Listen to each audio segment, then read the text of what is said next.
What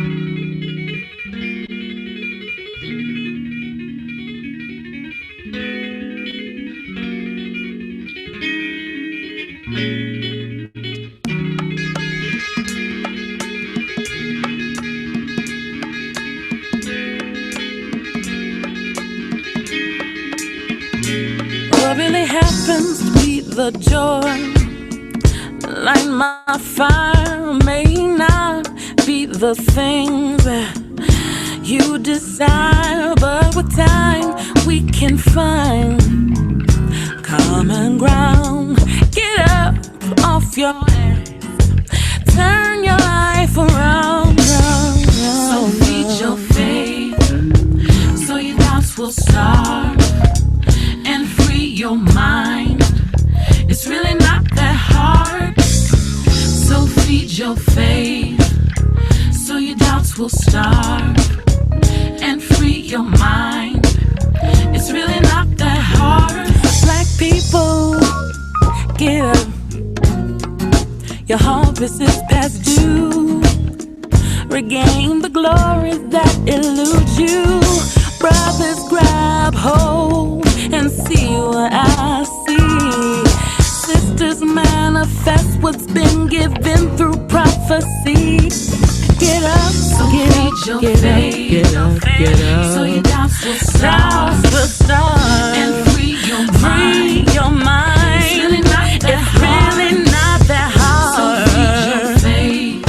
Oh so your doubts will start, and free your mind. Free your mind. It's really not that hard.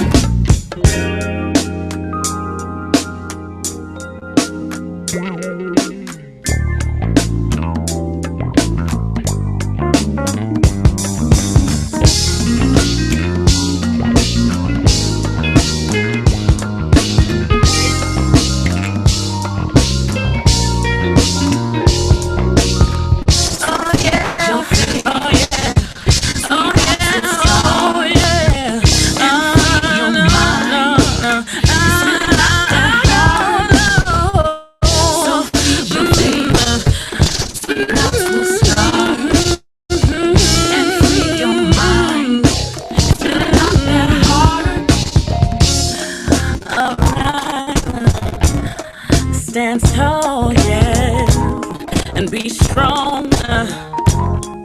Oh, it's gonna be alright if you believe.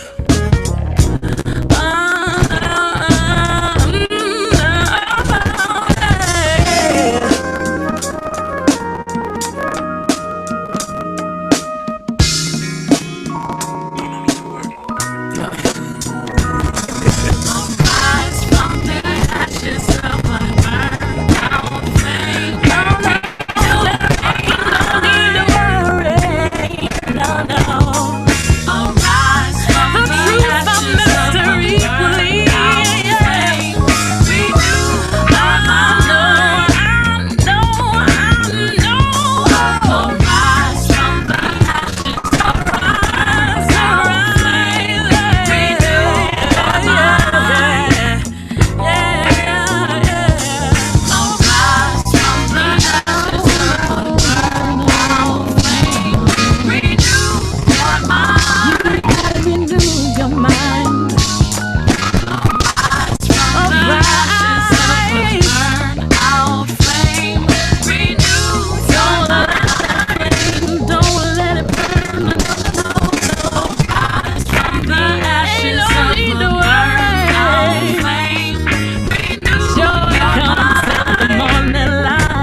of a burnout flame. Renew your mind.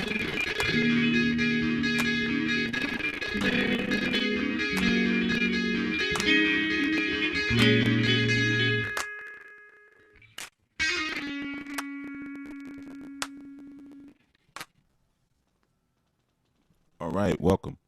Welcome. Greetings, everyone. Welcome to Enlightenment and Transformation. And of course, welcome to community. Welcome to our new nation and all that we represent in this moment.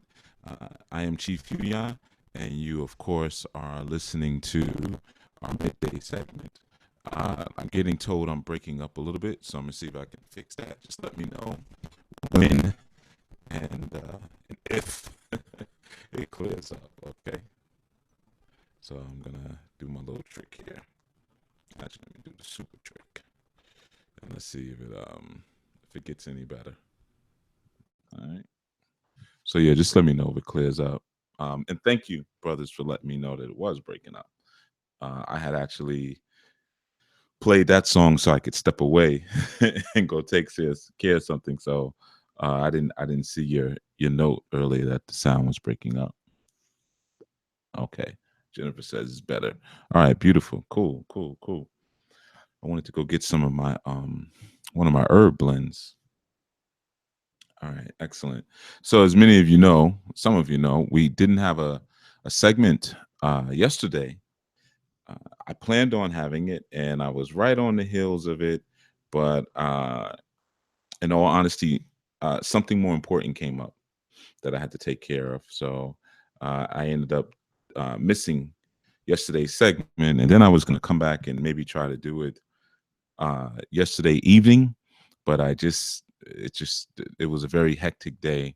I think I even said Sunday when we were doing the segment that there was a hectic strong in front of us, or in front of me, of course. But give thanks either way. Things happen, and I'm going to share a little bit of that. I think, like I said recently, when I was pushing that elder uh, up the street, that I said maybe I'll start pulling out my camera a little bit more, because I never really do it. And I do have a lot of times some very interesting things that happen that I don't capture, and I think that comes from years of just uh, wanting to keep things pure, kind of being a purist and not wanting to interrupt the vibes of anything, by making it a media event per se. But I do see in this time some of the value of that. Some of the value of letting people see how simple it is, to do certain things. So, I'm going to share a little something yesterday of what the reason why I didn't do yesterday's segment, and what I consider to be more important than yesterday's show. But of course, man, Vivid Eyes says he's doing some gardening. Beautiful. Boy, I told brother, got the accent marks and everything. Good job. But that's good, man. You doing some gardening, getting ready for that young female. Well, we don't know what she's gonna be. That young female force to show up. Yeah, I see you gardening, getting. That's good, man. That's good. It's good to lay the baby out, because I know you got a couple more strong so the baby comes, but babies do great in gardens. Don't be afraid. You can get a little dirt on them; they'll be all right. But they do real good in that soil, and sitting in some sun. But yeah, in any event, like I said, I just wanted to welcome everyone. And actually, I'm going to start off. I was going to play it at the end, but I'm going to start off with it. All right, sit back. Just kind of like, remember when I had the film when I was driving and I was talking to you, and people in the chat were saying, "Oh, Chief is taking us on a ride." Okay, well, I'm about to take you on another ride. All right, so just kind of lay back and be in the space with me for a moment, and then I'm going to answer some questions that came forward, and I'm going to share why I'm sharing. Okay, but this is the reason why I didn't I didn't get to do the show yesterday. I had gotten a life alert. You know, I'm like the I'm a lot of people's emergency contacts. All right. You know, and so a lot of times when things happen, 111. Yeah, I see it. Yeah. So a lot of times when things happen, you guys probably know how life alert works. If even that, like it's the little bracelets, the things that commercial, I've fallen, I can't get up, you know. Well, there's a signal that's sent out to a main dispatch, and then they call emergency contacts. If the emergency contact doesn't pick up, then they call the local police. Yeah, they'll call the police usually, and as well as paramedics or whatever. So I'm on a bunch of I'm a lifeline for a bunch of people.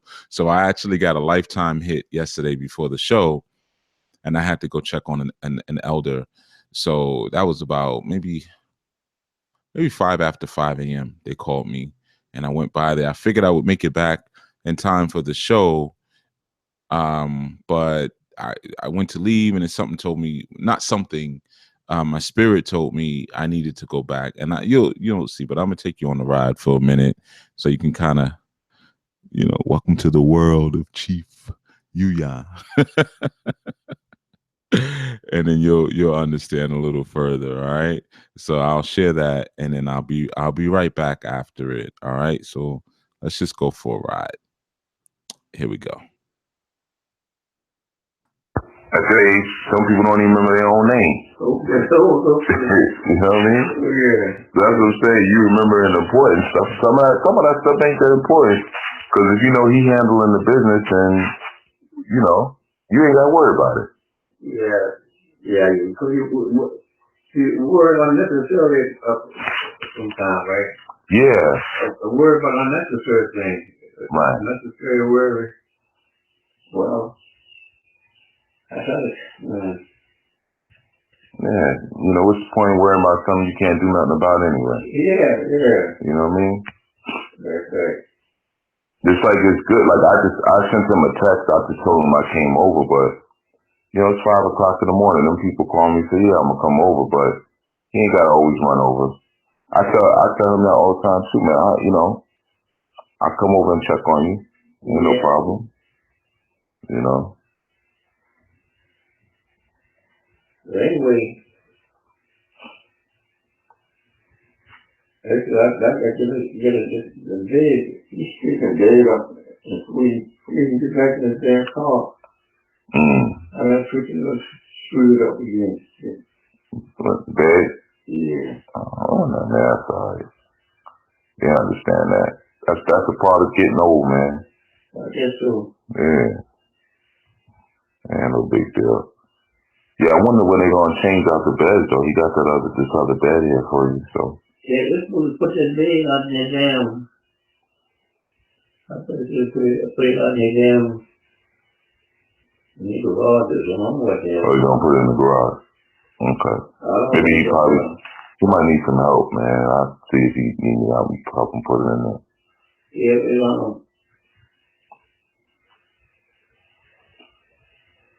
He put it. It gave me a damn bed, Mm-hmm. Were you sleeping when that thing went off? When the life alert button went off, were you asleep when you twisted around and hit the button? If I'm mistaken? Tonight, today? Yeah. Yeah, I pushed around my button. Okay, when you sleep. Right. When I hit that damn alert button. Okay.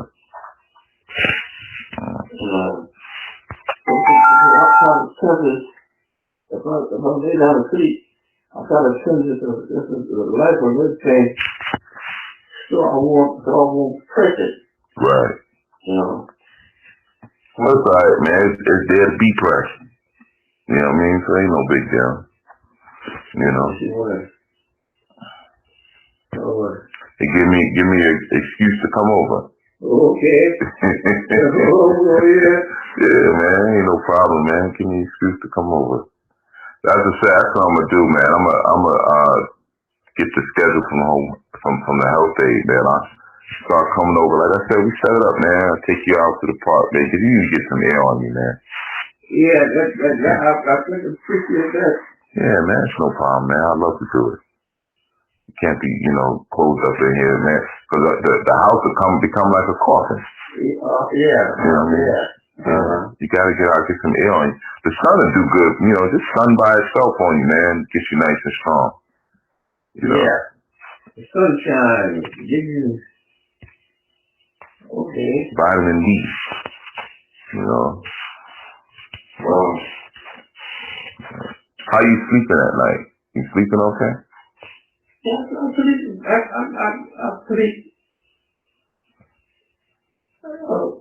sometimes good and sometimes bad. Okay. I sit up there right down nuts and twisting nothing. It really kicks the bed up nice for me. Mm-hmm. And then the next thing I got to pee and get up. Yeah. So then I got no. Yeah, but even when you gotta pee is good because at least it's causing you to move. Yeah. Even if you gotta grab your jug or whatever, how you want to do it, it makes you not have to move, which is good.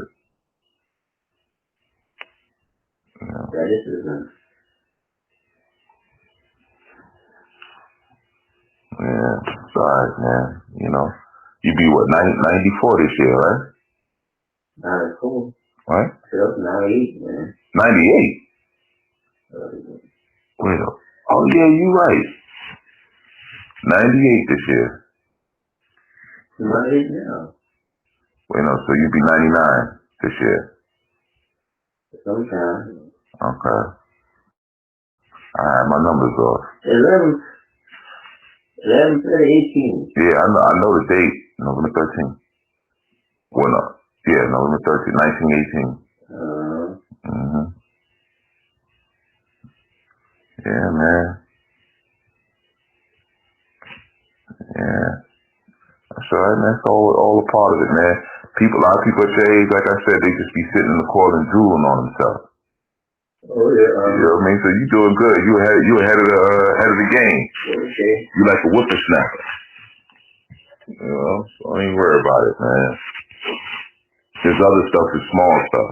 Okay, you too. It's my secret. Yeah, you too. That's it. You still got your mind, man.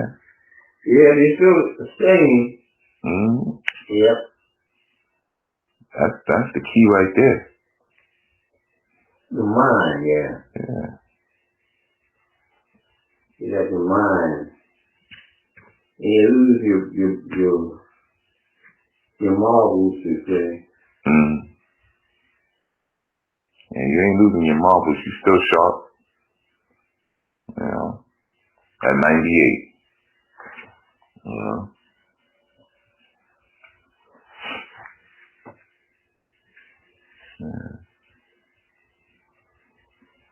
Alright, I'm gonna let you get some more rest, man. I'm gonna head out. I know normally you wake up you wake up on military time anyway, man. So I know what time you get up. Well, I'm so messed up now because I want which end is up. You don't know which end is up? Yeah, even now I'm talking about. I don't know which end is up. That's the one I'm waiting on what. You want me to get a towel or something from the I'm gonna just check to see this. You want me to see the bed is wet?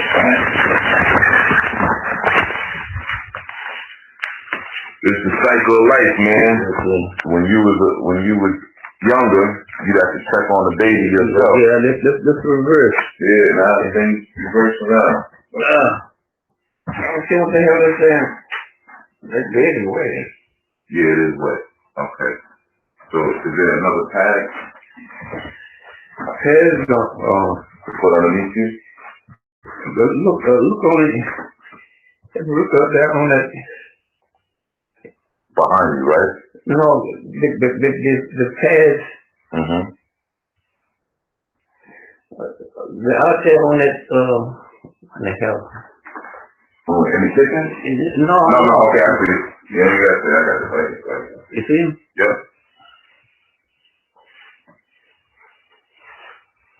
Oh, wow. This is kind of thin, though. This is kind of thin. Little bit. How about on the I side? mean, it's still a pad, though. I'm gonna put it, Oh, but okay. you know what? The home LCD come anyway. So by the time if I set it up on, at least it'll be something dry. Yeah, okay. You know what I mean? So by the time she can put the real stuff. Let me just take this one out. Okay. Let's start here. I'm gonna pull it out from underneath. Okay, so yeah.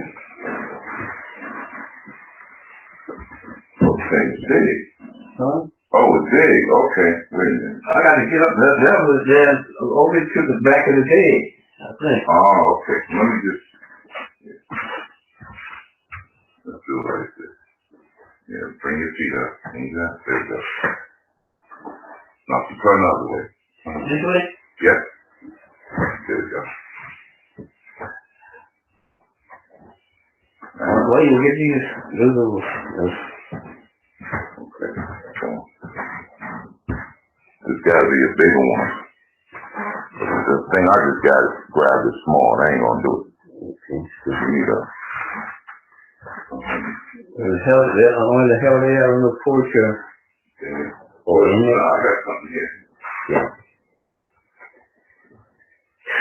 I just didn't want to grab the wrong thing. Here, we're gonna use this. Whatever. Okay, this will work. Yeah, let me get that old diaper too now. There we go.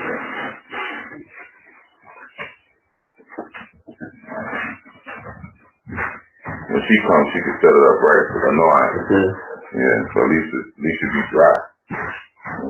That's the main thing you need your apples. Yeah. I don't know how this works. How do you set it up? Okay. Okay, I'm gonna lift you up a little bit. Okay. You ain't got me. Just tell me this. Okay. I'm gonna lift you up. Yeah. Yeah. Okay. It's dry, no? Yeah, it's dry, right? Okay. Okay. I know I ain't did it the professional way, but y'all did it professional way. Right, okay. Yeah. I'll just put this on the side. Okay. This is dry. Yeah, it's dry. You dry now. You don't need to be sitting around that. Yeah, that's good. Alright, cool. I did it right? Yeah. Okay. You need me to get you anything before I head out? No, let's see what the hell. Yeah. You want that cover on you? Yeah. Okay. We start right here. Okay. Yes. It's almost, let me see, it's almost 6 something now, man. Get up and watch the news now. It's quarter to 6. Quarter to 6. Yeah. Okay. Let's see what the hell. Oh, yeah. What are you trying to do? What you trying to do? Okay. This is all right for y'all, huh? Yeah. What's wrong? Okay. You got a pad under you. Okay. Yeah. Okay. Alright. Look, you get Something that don't feel right? you want to get over A bit? the bed. Oh, middle of the bed. Okay. Let me see. Let me see something.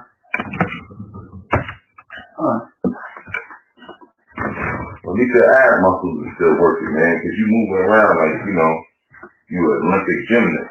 That's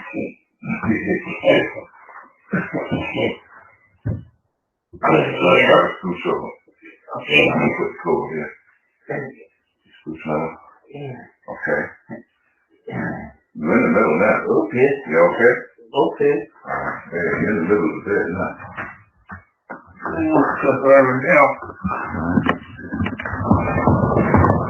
Now you cooking with olive oil. Okay. Oh boy. Yeah. Hey man, 98 has never looked so good. No kidding. Yeah. I ain't never seen that dude look so good. You know, I don't know about that. Alright. Now, Alright. So you need to, well, you got your water, you got your you juice, got the tissues. got your tissues. I guess all that water and juice is the problem though, huh? Yeah. He wants you to drink it. She's good. No, right. Okay. Yeah, they want you to drink all that water and juice all the time. Yeah, but it got to come out somewhere. Mm-hmm. So you piss and your bed's all wet as hell. Yeah. So, Cat 22. 22. Alright. So, I'm gonna head out. I gotta get started on my work. What the hell is in there? Yeah. Tissue. Yeah, you got your tissue there. Alright. Tissues there. Yeah, here, let me grab the other bottle, please. Okay. Okay. You need me to get anything from the supermarket for me, anything? Or you okay on food and stuff? Yeah, I ain't worried about no food. Greg come here with his damn plate full of shit, you know, the candy yams.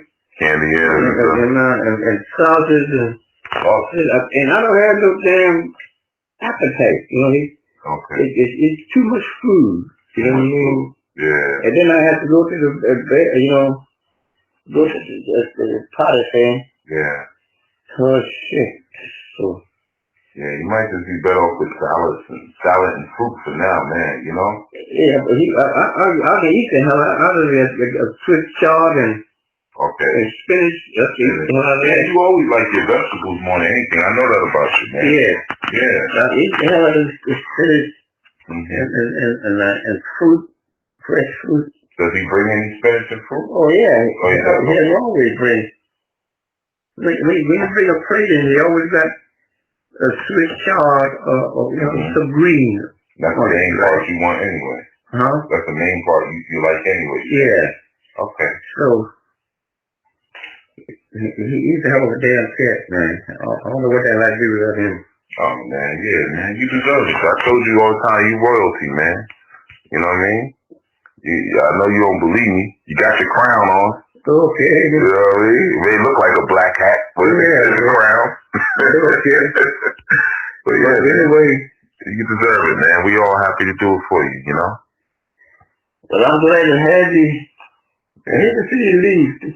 Like go ahead, Joe. I hate to see him leave. Oh, man, I'll come back, man. Yeah, I'll come. Like I said, I'm going to find out. What I'll do, man, I think maybe two days a week I could probably stand. I could cut out my work schedule. And I'll come over and take you for a walk, man. We go to the park, hang out. Oh, hell, that's beautiful, man. Yeah, go look at some broads. You know what I mean? And, you know, we do what men do. You know, we go roam the town. But that's beautiful, man. Yeah, man. It's no problem. And I'll take care of you, too. You ain't got to take care of me, man. I tell you that all the time, man. We okay. You've been took care of me. We're fine. You know, just by being a great person, man. I don't know too many great people. You know? Well, so I can say I know somebody great, man. So that's enough, man. That's all I need. Don't even worry about it, man. You know, it's our time to take care of you, you know? Yeah, well, as long as you satisfied. Yeah. I'm good. And that'd be something. Going up out there in the park and going get out of, you know, yeah, street or get the street and go roam around. Yeah, hell yeah. Yeah, man, I got you. Don't worry about it, man. I'm gonna find out. But I've been thinking about it for a while, and I keep saying I'm gonna come over. But every time I try to time it with when Greg is by, so I can, you know, run it by him. But we always keep missing each other. But I'll talk to him today. I texted him, but he didn't get back to me yet. So I'll catch up with him. Yeah, I'm a fine. All right, so I gotta get out. I gotta get to work after that. I gotta get on the radio soon. How much money? You need no money? No, I don't need no money. I'm okay, Mr. Green. I'm okay. I don't need no money. I'm fine. Yeah. I just need you to, you know, be all right. And you got the key to get in the house. Yeah, I have the key, so I can, Yeah, you're okay. As long as I got it, you're gonna be safe. You're all right. Okay. Yeah. All right. So. Yeah. If you need anything, just give me a ring, man. I'll be around. But I'm gonna try to. And which one of these brothers are yours anyway? Well, remember, I set this phone up for you, so my number's in that one. Yeah, I'm in there. So I just open this up. Just to get you, right? Yeah. And press what? I put my. It should be in the list anyway. So I open it up, and how do I get you? Let me see. How do you normally do it? You don't dial. Wait a minute. Let me see. I just open it up and go to the right contact. I go to the. My name should be in there. Keep going down on it. Hey, where's my name, man? I'm gonna set the doggone phone up. What you reset? Oh, y'all must have reset it, man. Okay. Yeah, let me put my name back in there. Okay. Yeah. Okay. Yeah. Let's see. I'll figure out how to do it. There we go. Okay. Yeah, I remember when we first got this phone. I took it out the box. Okay.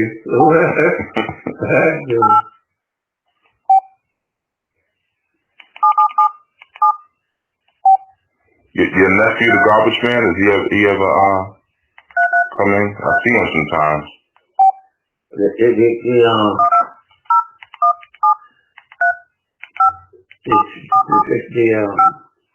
There we go.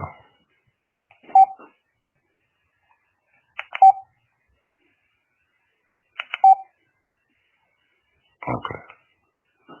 So now my name is in there. Okay. Yeah. Okay. So when I want you, I just hit that button. I'll come right over, man. Let's open it up. Yeah. And press the damn and go just like you call everybody else. Okay. I'll be down there too. So you go into there, open it up, go down. My name start with a Y, so I'm gonna be at the bottom of the list. That's how it always be. See this sucker, baby. You can't see it. You need a phone with bigger number, display on it. That's terrible. I can't see shit. Okay. See? Use it as well. Right there. At the bottom. At the bottom. Yeah. So if I want you, I'll open it up and just press the. Open it up. Yeah, let me close it. So like it's brand new. You open it up. If I want to get you. You hit this button on the side where the contacts are. Well. See that? Is that an okay button? No, the one to the right of the okay button right here. Where? Yeah, that one. Well, just you frame. Yeah, that's it. You got it. That's it right there. See if I got it. Yeah. Or this one, the top one. Yep. You got it. Just open it up. And then let me get phone off the hook. Okay. Man, you got everything buzzing on from here. You got too much technology. Oh yeah. That's too much shit. I can't understand half of them. Oh, somebody calling me. Oh, that's Lifeline. All right. Hold on one second. Good morning.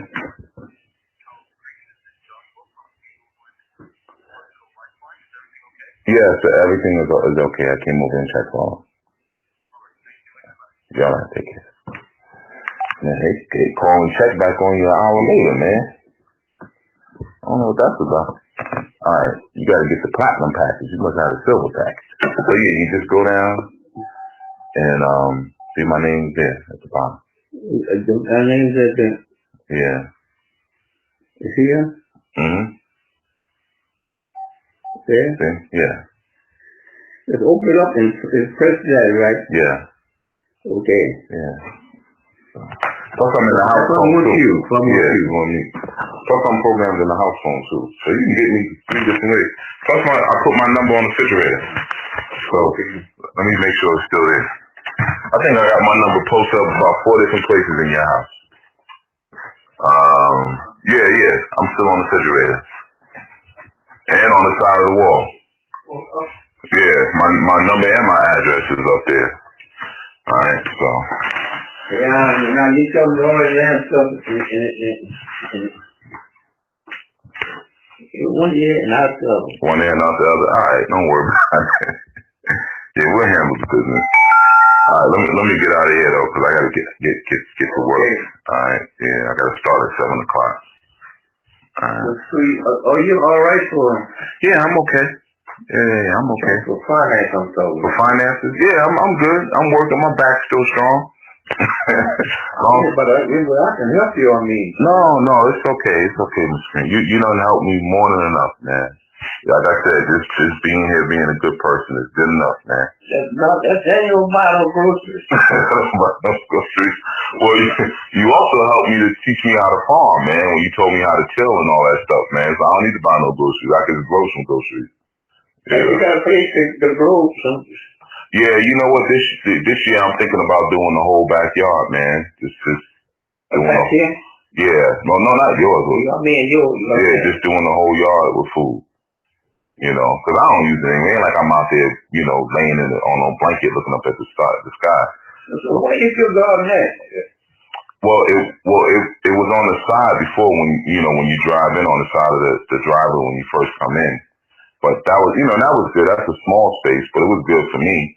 I think I want to go a little bigger. I want to be a little more ambitious this year. I'm glad that located in there. Sometimes is it on the right-hand side when you drive in. You know, when you come up the driveway. When it comes in my driveway? No, mine. My driveway. Yeah. Your garden was in the back to the left. Yeah. Yeah. You had a nice thing, man. I wish you never would have stopped it. You know? You had a nice thing. You can't forget it again? Your garden? Yeah, man. You probably get it nice now because. But you. Yeah, mine. Yeah. You can use it. Make them use it. Oh, use your side? If I do that, then man, we're gonna have to do it together. Yeah, because if I garden on your land, we do that together. I mean, I'm gonna have to get you up and moving. If you can use something back there. Okay. We'll see how it goes, you know. Yeah, okay. Yeah, we'll see how it goes. All right, yeah, let me get out of here because I gotta start this show at 7 o'clock, man. Okay. All right, so. It's after 25 after 6. Yeah, so I gotta get it going. Yeah. So you don't need anything. Everything is cool. Everything's copacetic. I hope so, baby. All right. Well, if you need me, I'll look out. I'll take a look out. I'll drive by a little later today after my show and see if I see Greg over.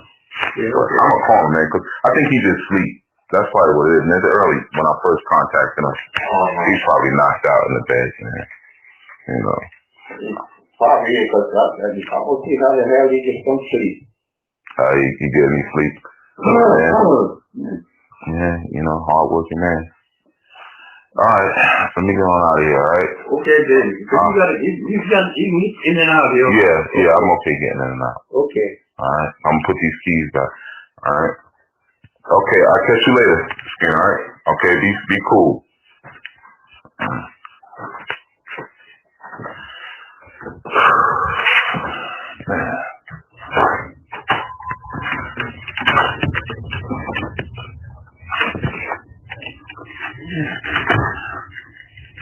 Going on ain't no joke.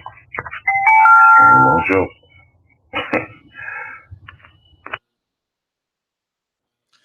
All right. And I'm back.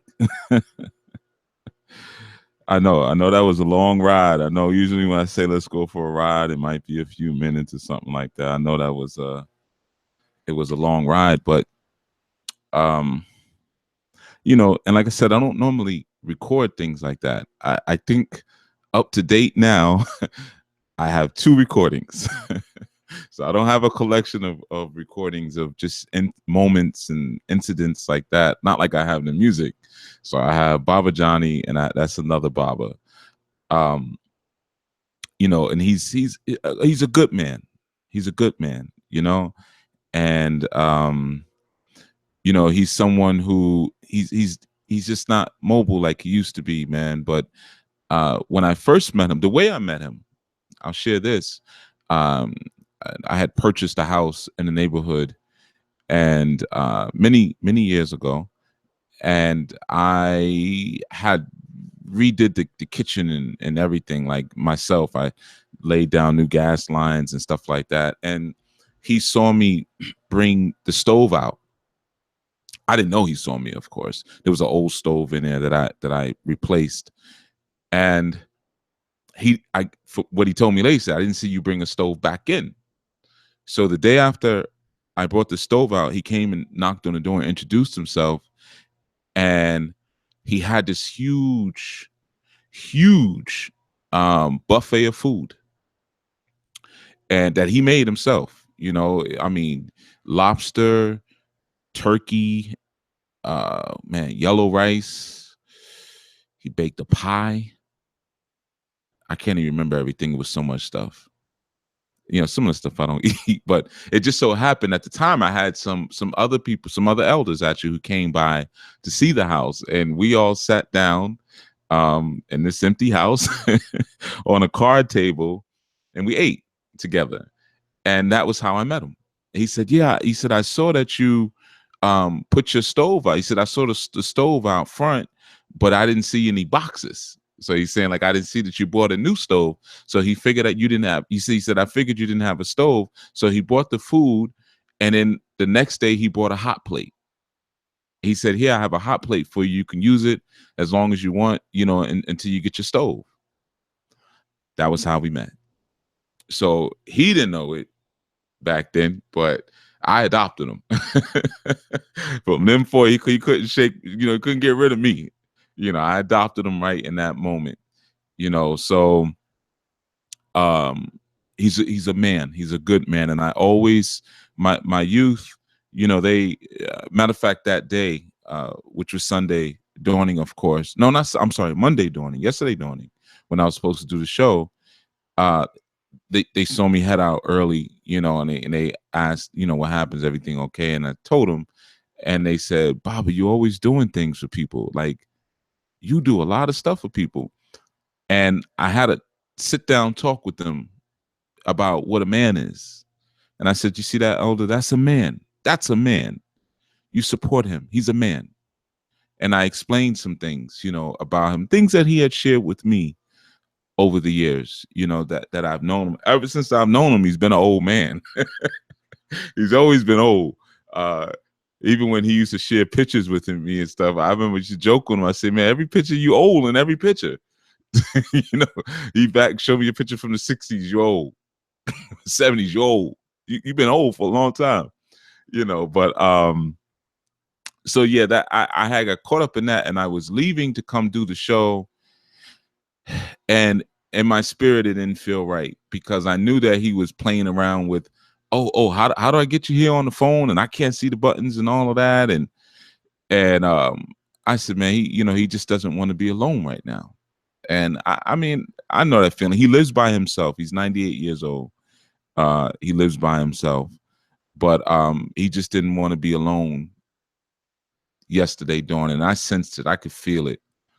And so I actually left. I went out the house, got out to the front of the house, kind of stood there for a few minutes, and came right back in and just sat there. Didn't say much, and just, sat there quietly with him. So that's why I had missed the show. And like I said, it was more important than the show. But I wanted to share it for several reasons. One, you notice he didn't call me Baba once. He didn't call me Chief once. We didn't talk about Oludumare. We didn't talk about Africa. We didn't talk about culture. We didn't even talk about Donald Trump. We didn't talk about any of those things. Culture, customs, and practices always supersede all of that ancillary, conjecture. Customs and practices. How do we treat elders? Period. You see? And I had to take his diaper off. When I took it off, I wiped him. There was a urine-soaked pad on the bed, like, you know, the pads they sleep on top of so they don't mess up the mattress. I had to take that. I didn't have any home health aid, rubber gloves or anything like that. You know, just, hey, I'll clean up later, you know. And put a new one. I had to lift him to put the new one under, and you know, he's naked as the day he was born, you know, because I didn't put a diaper back on. But um it's important for you guys sometimes to understand that there's a life outside of your titles, and some people may not be aware of your titles, and the crown is earned. You see, it's handed to you, but then to keep it, you have to keep it by honor. You see, when you're crowned with your Orisha, you're crowned as, if you want to use that terminology, um, you know, it's given to you in a sense, and sometimes it's handed down through lineage, but you have to be able to maintain the title, and you maintain that by your sharing of life, of your portion of life. You share the things that you know. That's what knowledge is there for, to share it. You see. Um, and that exists outside of the pompous sometimes the pompous postures that we take because of our initiations and things like that, and how we think people should be referring to us and how they should talk to us, and things like that. It exists outside of all of that, man. And what I do, and I, you know, as time goes, I'll share more here and there. You know, throw a little recorder on, because it's not hard to do. I just never do it because, you know, those are very sacred moments to me. But I actually got into the habit of, whenever I go into like much older or ailing elders' homes, I record, and that came to me. I actually last summer, I helped a elder transition who was in a hospice. She was strengthening from cancer, and you know, she had only a few days, so I went over there every single day to see her. And you know, you know, in those hospices, they have the guys who come around and play their guitars and sing songs and stuff like that. And you know, she told the guy, you know, he knows how to play the guitar too. And he was real quirky type of guy. But you know, I guess, you know, you need that type of energy in that environment. You need someone who's super cheerful. But she didn't actually care for him too much, because she said, whenever you come here, I don't want anybody else coming. I want to just spend time with you. And he keeps coming around here with that guitar. So, you know, but I would play her songs and things on the guitar, and she enjoyed that, you know, and she went how she wanted. But what I also did was I used to record our conversations. You know, the spirit just kind of led me to do that. And I still have the recordings. I haven't played them for anyone. I'm not going to play them for y'all. I just feel at some point somebody's going to need them or want them, maybe. You know, it might be a relative of hers, and maybe one of my youth, you know, or maybe me when I'm transitioning. I may, on my, you know, on my bed, or however I go. I don't know if I can plan it out. Maybe I'll get a chance to listen to them, you know. But I just felt that should have happened. So I kind of got into the habit of doing that, because you never know. Like I said, I have the nickname uh, around my community as being the angel of death. They always say, man, as soon as you visit people, they go right out. You're always the last one to see people alive. So with that, I have noticed that it is kind of true. I got into the habit of just, usually I would write little things, and hey, you know, what's your most memorable moment, or what are you most proud of? I would ask questions like that, and partly because I always seem to be doing the eulogies for everybody, even people I don't even know that well. So, you know, I always need that. It's good to have that information to pull from. But using the phone, it just hit record real quick, is real easy too. So I got in the habit of doing it, because the way my life goes, you know, you never know, might be the last conversation the person has, you know. So and in those last moments, there's a lot of wisdom that's given, you know. But like I said, I wanted to share that, to just share with you all that, man, I didn't take an initiation. It didn't take any Alekes, didn't take any ebos, you know. I was there longer than I think that recording I played for y'all, maybe it was a little bit over 20 minutes. I was there longer than that, but really 20 minutes was all was needed. You know, 20. Hey, what's up? Oh, you wet? Hey, let me. If I would have moved a little faster, you could probably hear how clumsy I was moving furniture around and stuff to try to get the angles. You know, I'm not. You know, that's not my ministry, the home health aid. But you know, at least by the time I left, man, he was dry. He had a nice little conversation, had a couple of laughs, covered back up. You know, and knows that. I mean, for all I know, he might have pressed that button. You know what I mean? At least he might have been testing. Let me see if anybody actually shows up. You know, I mean, I've showed up before, but you know, as you get older, your memory's not, you know, where it once was. So, um, yeah, yeah. So that was what kept me from yesterday's show, man. And you all can do the same, man. Like I said, you don't need, you know, that's the serving of the egum right there, man. That's what it is. Serve them while they're here, especially when they're getting ready to transition. Remember, the consciousness that you have in this life determines how you die. You know, I've been in hospital rooms. Man, this one haunts me. I ain't gonna talk about this one too much. But I remember a family member, not someone, you know, a family member of an elder who was transitioning, giving me a call and saying, "Man, I just got a call. My mother is in a hospital room, screaming and yelling that no one loves her." And praying, you know, she was Jehovah Witness, and she was saying, "Jehovah, take me now. Jehovah, just take me now. Nobody wants me. Nobody loves me." Man, that went through my heart like 5 dozen daggers. This wasn't my mother, and that didn't compel him enough to go to the hospital, but I went, you know, and I sat with her continuously, you know. And first thing I said when I walked, first thing she said when I walked in the room, she said, "What are you doing here? Don't you have work to do? You're always working." And I said, "No." I said, "This is my work. You're my work." I said, I said, "I've been doing all that work all them years for this moment right here. What's more important than this right now?" And she said, she just kind of shrugged and she said, "Okay." But it was one of them like, "Okay, like, hey." You know. And I said, this is what I work for. I said, everything I do is for this moment right now. Okay. And you know, I read some scriptures. You know, I had the New World Translation. That's the Bible that Jehovah Witnesses read. And I was reading scriptures to her, and she said, "You know, you have such a nice voice, a nice speaking voice," you know. And I read her scriptures and held her hand and kissed her forehead.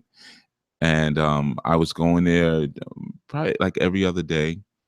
And the last day I went there, uh, when I took the elevator down to the lobby, she transitioned. When I was in the lobby, I got the call while I was downstairs, and I just left the room.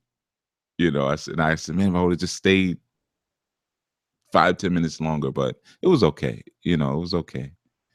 So, it doesn't take much, man. This is what we're here to do. Those of you who are learning this information, you know, I know everybody wants to hear the spells and stuff like that, because when I started playing the recording, I looked at the numbers they dropped. That's okay. I don't care. But I know everybody wants the spells and the metaphysics and something cool and to say at the water cooler at work. And some of you want something to steal for your own YouTube channels. But character is all that's requisite, and determine what your character is to be. So like when my youth said, "Baba, man, you always helping people," you know, I said, "Because I can, and you're going to do the same thing because you can." That's what we do. We're big people. You know, our family, we all look like, you know, we're big. We're big people. You know, this doggone phone obligation. But you know, we're tall and we're wide. So that means we can put a lot of stuff on our shoulders and be all right. So I said, I do it because I can, and you're gonna do it too. And your children are gonna do it. This is what we are in the community, you know, and it has nothing to do with, you know, it has nothing to do with what someone says you are.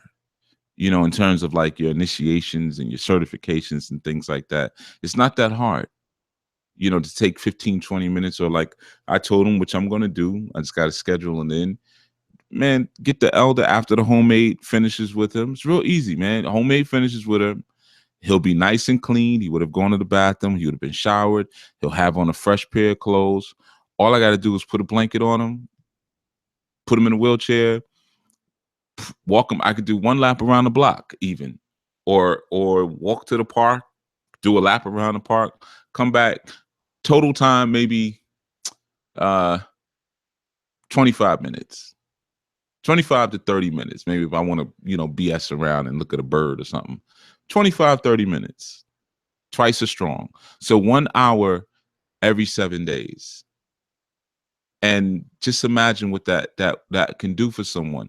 So if I can do it, and let's say usually I got about 200 people, listening live, which is not a lot, but I got a small little thing here.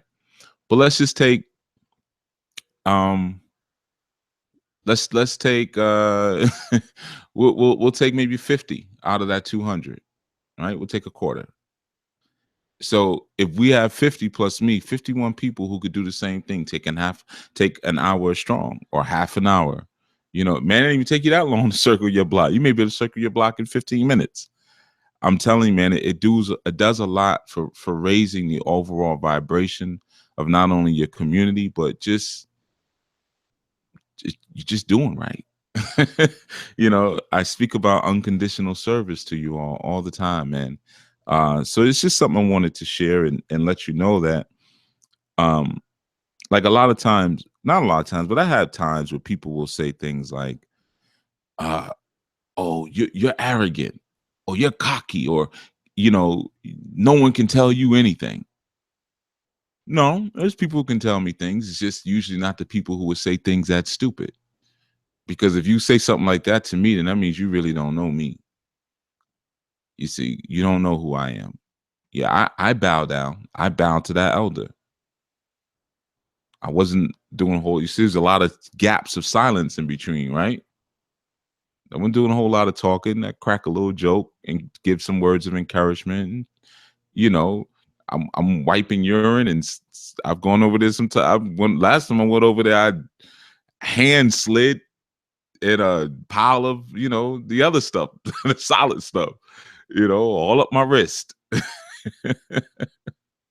See, that's ballet, as we say in Europe. But when we say ballet fori or ballet, we're bowing the head. You see, letting that head touch the floor, showing that reverence and that veneration. You bow, man. Yeah, you get that call 5 o'clock in the morning, you put on your sweatpants and you go. That's ballet. It doesn't always happen in front of a shrine. It doesn't always happen in front of an altar. You see, because we are the walking shrines and altars.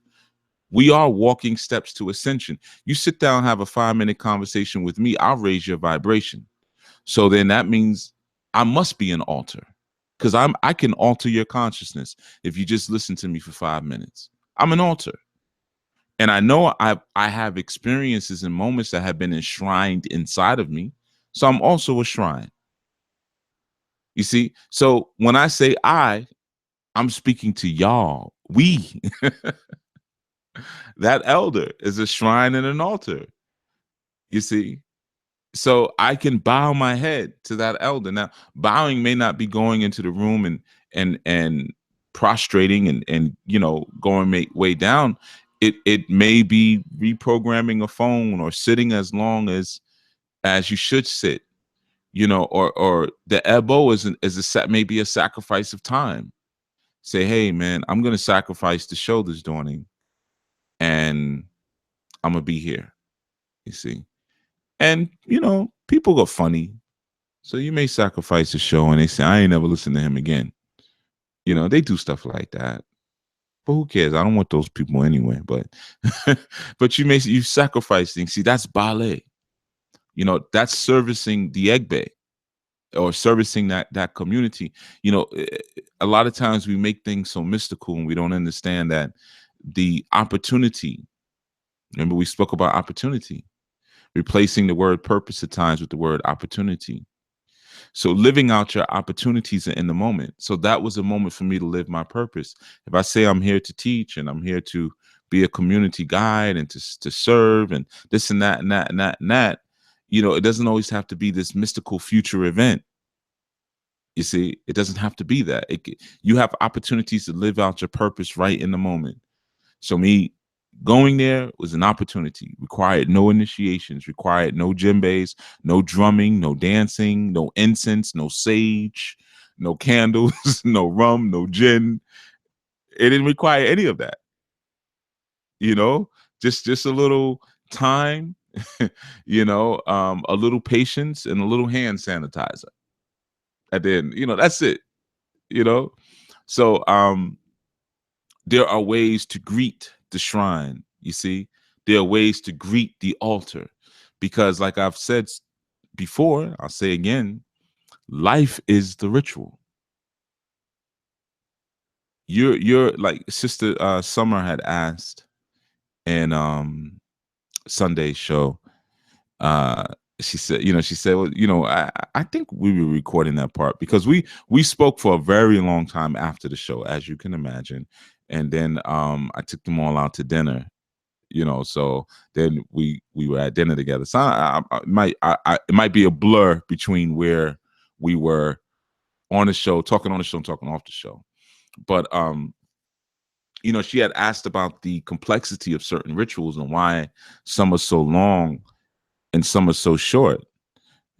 But the truth is, um you're in one giant long ritual right now. This is the ritual. Life is the magic ritual.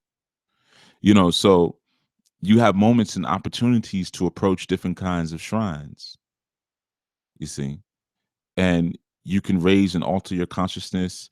You can enshrine a moment. You can dedicate yourself to a moment. I'm sure some of you listening, and I think I saw it in the chat, I have to go through it. Someone said, they said something, I saw the words Uncle Neil. So I was glancing over there. Here we go. Okay, Nicole Mass said, "You are just like my Uncle Neil." Oh, you're talking about me. He does the same thing. He takes the elders' fried fish. I'm always like somebody's uncle. Somebody's always telling me that. I'm either like somebody's uncle, usually the mean uncle. I'm always told I'm like some mean, scary uncle that they have, or I'm like their father. Women always tell me, "You remind me of my father." You know, hey, it is what it is. So yeah, me and Uncle Neil. But I'm sure there are someone or some people listening who may have had a moment like that with an elder, or have more than one moment like that with an elder. So me doing that type of work, or you doing that type of work, it serves that shrine, because moments are enshrined. Moments become elementals. They become ideas. They become thought projections, and you can feed the sacredness of a moment. You can feed the sacredness of a moment. Now you can sit by the water, or sit by a mountainside and say, "I remember when this happened in my life," and I'm going to feed it. I'm going to pour out some liquor and light some incense. And yeah, you can do that. There's nothing wrong with that. Absolutely. But remember, life is a spiral.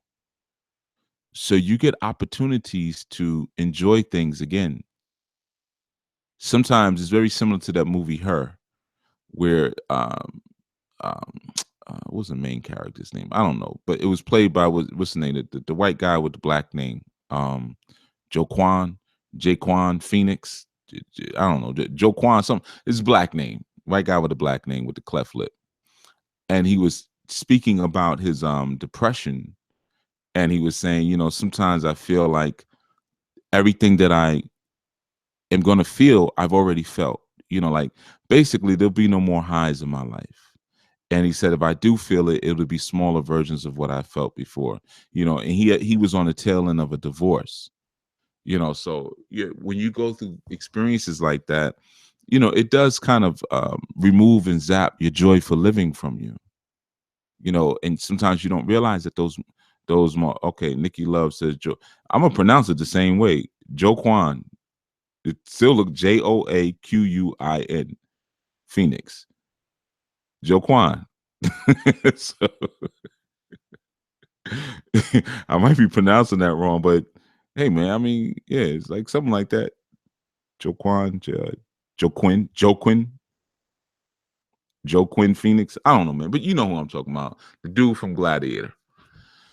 So sometimes we forget this, the spiral nature or the spiraling nature of our existence, and that, you know, we don't always have to go to a shrine. Oh, why Queen is how it's pronounced. Why Queen. Okay, Nikki Love, you must be really in love with him. Doggone it. Joaquin. Joaquin. I got a friend named Joaquin. Well, his name is Joaquin. Okay. But he don't spell it like that. He spell it like it sounds. Anyway, I'm not getting all off into him, man. This show ain't about him. Screw that. What I'm saying is that it's the point that that idea that there's a spiral in nature that sometimes we forget about. So you don't always have to go back to your shrines or to your altars in order to relive something. You know, you can have the opportunity to do so in your waking life. You see, and each time you can approach it different because you may have messed it up the last time, you know, or you may not have brought everything out of it that could have been brought out of it. You see, so you have opportunities to do something different each time. Like here's an example. Now, just remember, this is law of correspondence. That responds to the unseen, responds to the material world as well. So I had to, you know, do the whole mattress pad thing. Last time I did it, I rushed in too quick and ended up sliding on the you know, the number 2. This time I was a little bit more ginger about it. I just used my fingertips around the edge. Say, yeah, it's wet. All right. And maybe next time I'll have a better technique for how to pull the pad out from under him and get the new one in there. You see, it's still different than when you go to your shrine and you're elevating your consciousness step by step by step by step by step. And situations come back around so you can present your better self towards the situation each time. You see, the same thing, the same opportunities we get in the physical in that sense, you know, a lot of times are the opportunities that we only obsess ourselves over in the spiritual, you know. So I just wanted to share that, you know, in that sense, just share that. And I'm gonna go to a question. There was a question that was asked on one of the video comments that I'm gonna tap into. But I figured I would give my reason. I wasn't gonna say why I didn't do the show. I was just gonna say something came up and keep it moving, like I usually do. You know, or I'll just give y'all a funny reason, like, oh, you know, whatever. But I said, nah, they need to. We need to separate the talkers from the doers, and they need to see that um, if I'm doing, then I would expect no less of you. You know, so there's an opportunity for you to do. You see what I'm saying? There's an opportunity. Like I said earlier, sometimes you may say, "Oh, Chief, you nobody can tell you nothing." And yes, they can. Certain people can. Yeah. There's a hierarchy. There's an order to things, man. And through that order, we keep things functioning. We keep things moving in the way that they're supposed to be moving. You know, and I know people are saying, "Oh, thanks for helping the elder and stuff, Chief." But what the heck else am I supposed to do? I didn't do anything special. What am I supposed to do?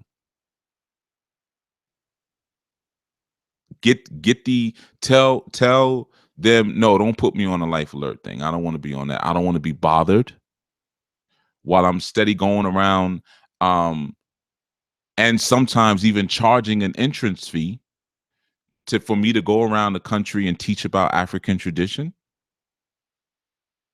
What kind of crap would that be?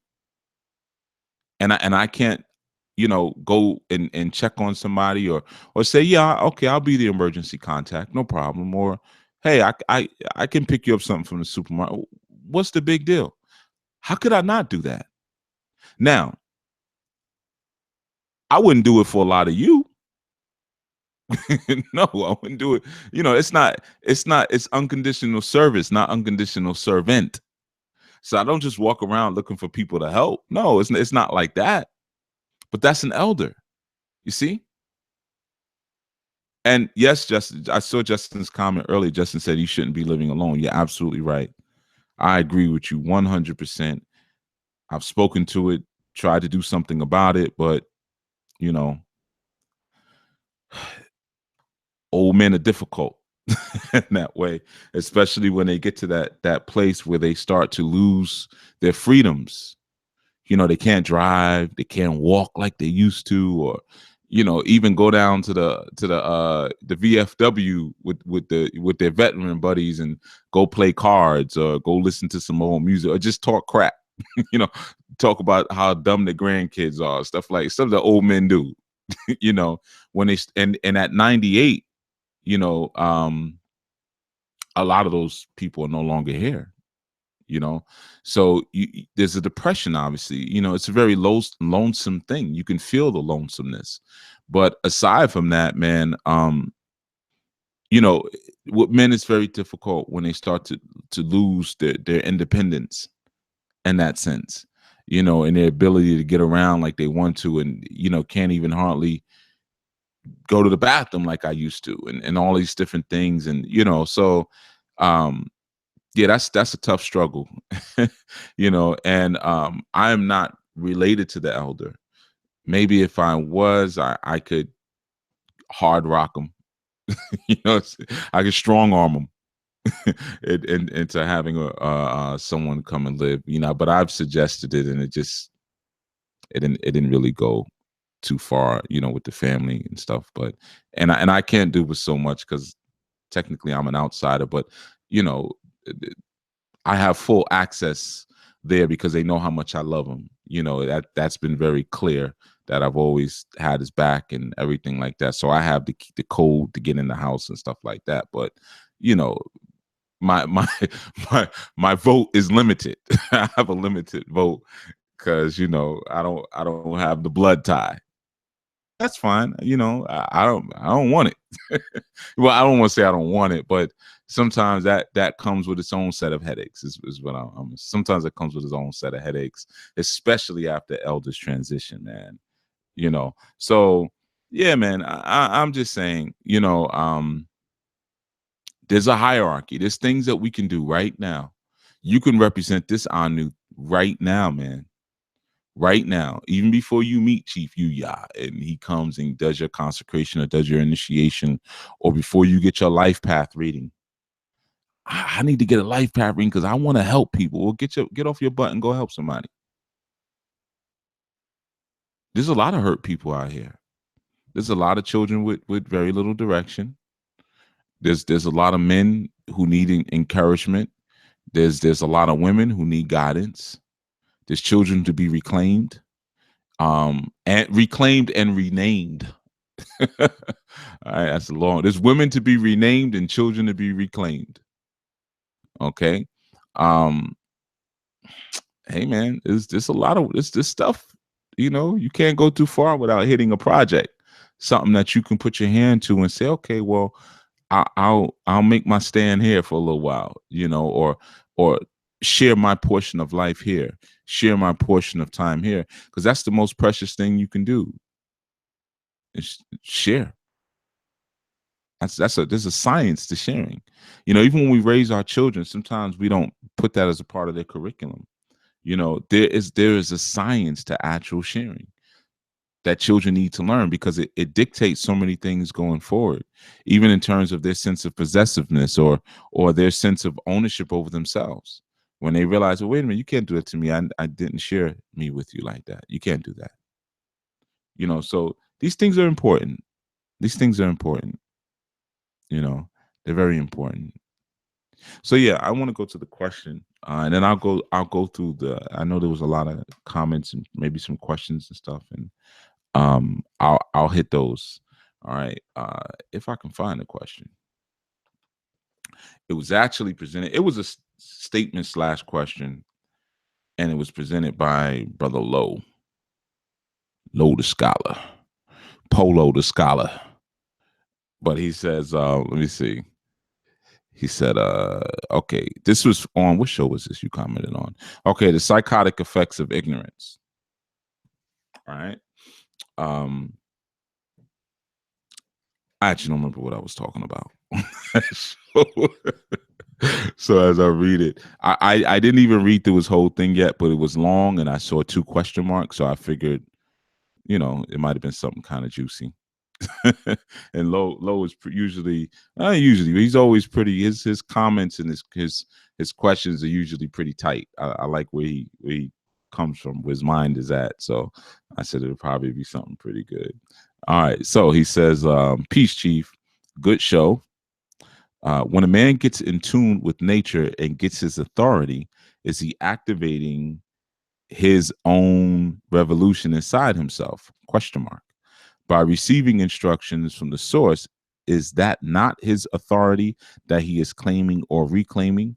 Question mark. I hear what you are saying about brothers that go looking for women overseas. There's a place I want to go to do that. Guys always say they want to go to find women. One thing I notice is that they always seem to want to take, like they want to take the woman and that's it, which offends me. And I'm not from there. It's like you say, if you love this, learn the language and culture, and a lot learn these languages just to take a woman, and it's wrong to me. Yeah. Oh, a lot of people learn the languages just to take the woman. Okay.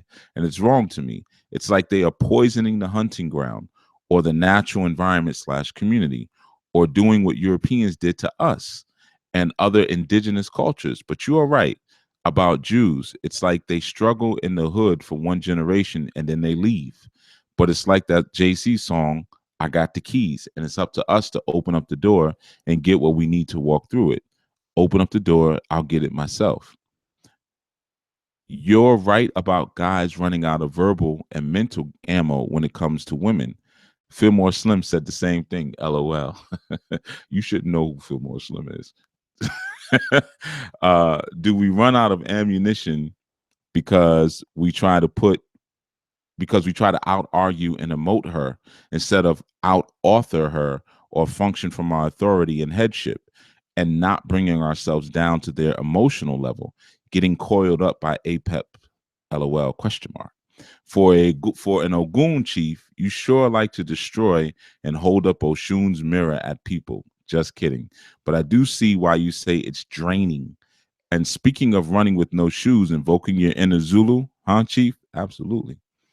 Quote unquote, they slow me down, as Henry Sele said. Yeah, that's the brother who played Shaga Zulu, this miniseries.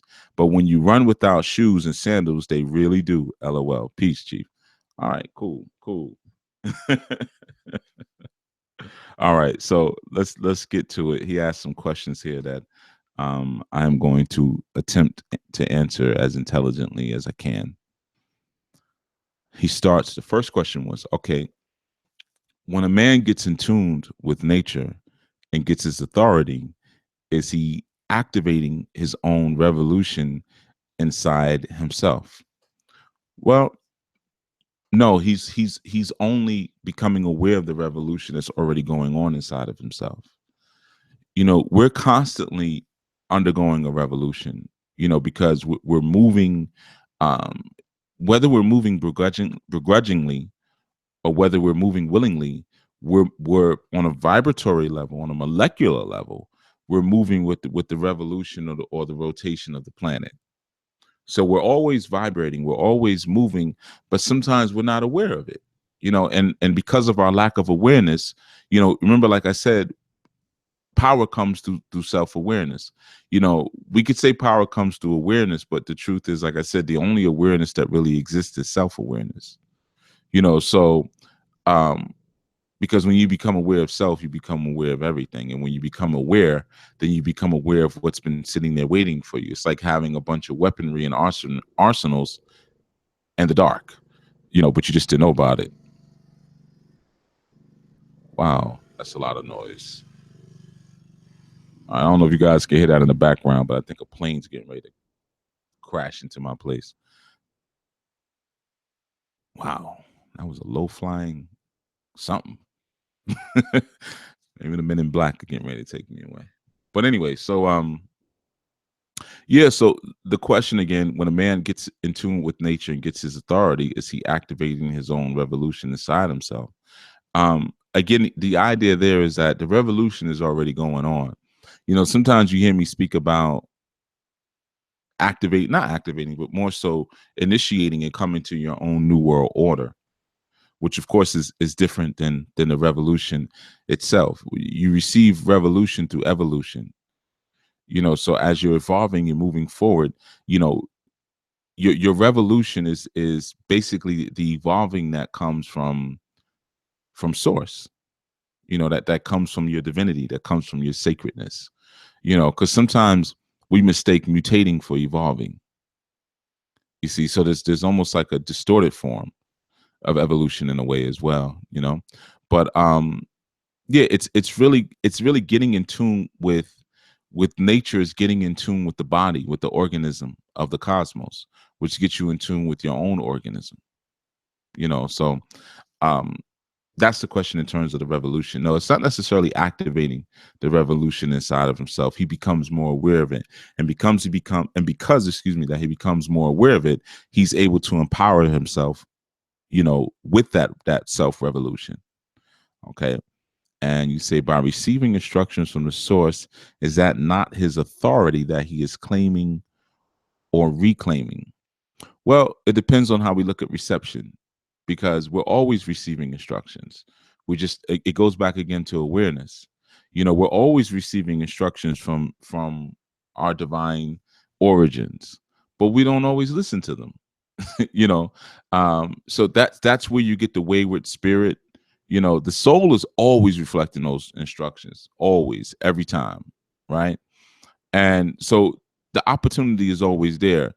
Now, there are times when we become completely aligned and we say, okay, I'm going to listen to what the soul is sharing with me, right, or reflecting to me, and I'm going to align my soul with, my spirit with that, which of course aligns my thoughts with it. And if I align my thoughts with it, then my emotions will be aligned with it. If my emotions are aligned with it, then my actions will be aligned with it. You see, so it's again, it goes to kind of a place of awareness, more so than if he starts to receive instructions. The instructions are coming. You choose to align yourself with them or not as a man. That's how it works as a man. It's a little different, honestly, for men than it is for women. For women, it's more about, we say, oh, the sister needs to get in line. We say that, but it really is about her receiving, because her hankering and her yearning is to receive already. She comes out like that. She comes out of the womb wanting to receive, but she may not be aware of why, and what that reception does and how important it is and the necessity and things like that. But she comes out with the desire to receive something. And for some, it becomes distorted and mutated in a sense where she may develop a craving to receive attention. It's all about it. It doesn't matter if it's negative attention or positive attention. Just give me attention. Because you remember, as I've said before, when you give your full attention to something, you're inserting or diffusing some of your godhood into that particular object. Like if I stare at a candle long enough, or a cowrie shell, or a cup, I can reanimate that cup through my soul attention, or my guru attention, or the attention of Oludumare. Because by giving something attention, I'm making it real. This is why they keep killing everybody. Oh, who killed him? Such and such. And then we use those mystical broad terms. The white man did it. Which one? Even when there's killings, we hardly, only because Zimmerman became so publicized, but we very rarely talk about the actual person who did it, like their name. We just say they or the. So we deify them by using those prefixes. And then we give our attention, most time we give more attention to the perpetrator than we do the actual victim. And then we establish platforms and lectures and all these things about what they doing and what they just did. So by doing that, we reanimate them and we make them more alive in that sense, you see? So the idea there is, like you said, with a man, it's slightly different than with the woman, because women need the attention, but they need healthy attention, because attention is the light that we ingest, or the light that we inject into them. Remember, if you're looking at the interplay between light and darkness, like I said in Grasping the Root of Divine Power, darkness is a cradle for light. You see, but darkness needs a light because the light shapes the darkness. You see, because remember, the darkness is a void. It's without form. It's shapeless. You see, it wants for nothing, needs for nothing. It's the causeless cause. But when it receives light, it receives definition and form. That's why I think this was after the show we were talking about this, but I've shared this before. A lot of times women become gold diggers because they end up they mess with fast life guys, drug dealers, just street dudes, players basically. So if you're dealing with a guy who, and I'm saying sexually or even psychically, but if you're dealing with a man who's always about, yeah, I got to get it, I got to get it, I got to get it, I got to get it, and then he's going into you, then you start to take on the same mentality. I got to get it. I got to get it. I got to get it. I got to get it. Because what happens is that the light that he injects with you, whatever kind of light it is, whether it's good or bad, it ends up shaping and forming, the vessel takes the form of the light. It shapes the light. It molds it. It carves it. So she becomes a get money hustler. She becomes a get money hustler. So the idea of receiving versus becoming self-aware, we all have to do that at some point, but the idea of becoming self-aware leans more and is more critical for the masculine energy, as is receiving good light or good attention is more critical for the feminine energy. Often the feminine energy is so starved for that light, any kind of light, things just to get some light. It doesn't matter if it's negative attention or positive attention, just give me the attention. You see, because it recognizes on a primal level, it needs that for its own liberty. You see, so it's slightly different in that sense. Okay. Now they want to do their yard over there. Anyway, so let me scroll down. I know there were some more questions here. So let me see if I can get to the other ones that you had. I think there was one or two other ones, if I'm not mistaken. It's like you said, just give me some. I'm just looking for question marks. All right, here's one, I think. Okay. Do we run out of ammunition because we try to out argue and emote her instead of out author her, or function from our authority and headship and not bringing ourselves down to their emotional level? So he's saying, is that why we run out of ammunition? In a sense, in a sense, we sometimes run out of things to say because we haven't practiced the things to say. It's very similar, like when you come into consciousness and, like if no one puts you on to things, like, listen, when you start doing this or doing that, your family's going to say this or your friends are going to say that. So you're not really prepared for your responses because you don't know the psychology of the masses. So it's the same thing a lot of times as men. We don't take time to really learn the psychology of women. So we run out of things to say sometimes because we just always looking to say something slick. But if you understand the psychology of a woman, you're going to understand if you say certain things or you do certain things, or if, her response is going to go a certain way. I've always said it all the time, all women are the same, which makes it so easy.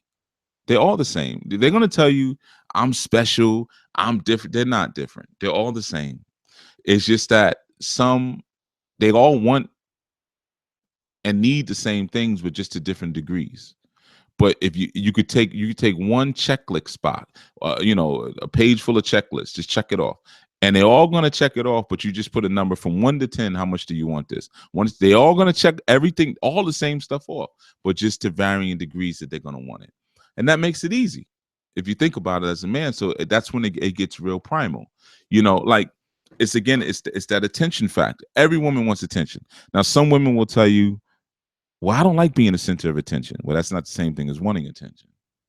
You see, if she's in a relationship with you, she wants your time. and not always your sexual time, but just your energy guided and shifted towards her. Because even without you saying anything, just when you put your attention to her, you feed her.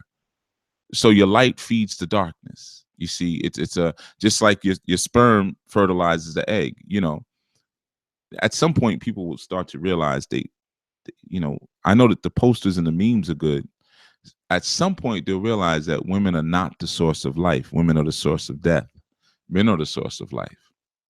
So without that source of life / light, death and chaos ensues. And it's an uncomfortable feeling. But I know the memes and everything tell you we're the life bringers. No, you're not. That's why every 30 days you have your menses, and what comes out? A dead egg. a lifeless egg. So, and I'm not laughing because it's something bad.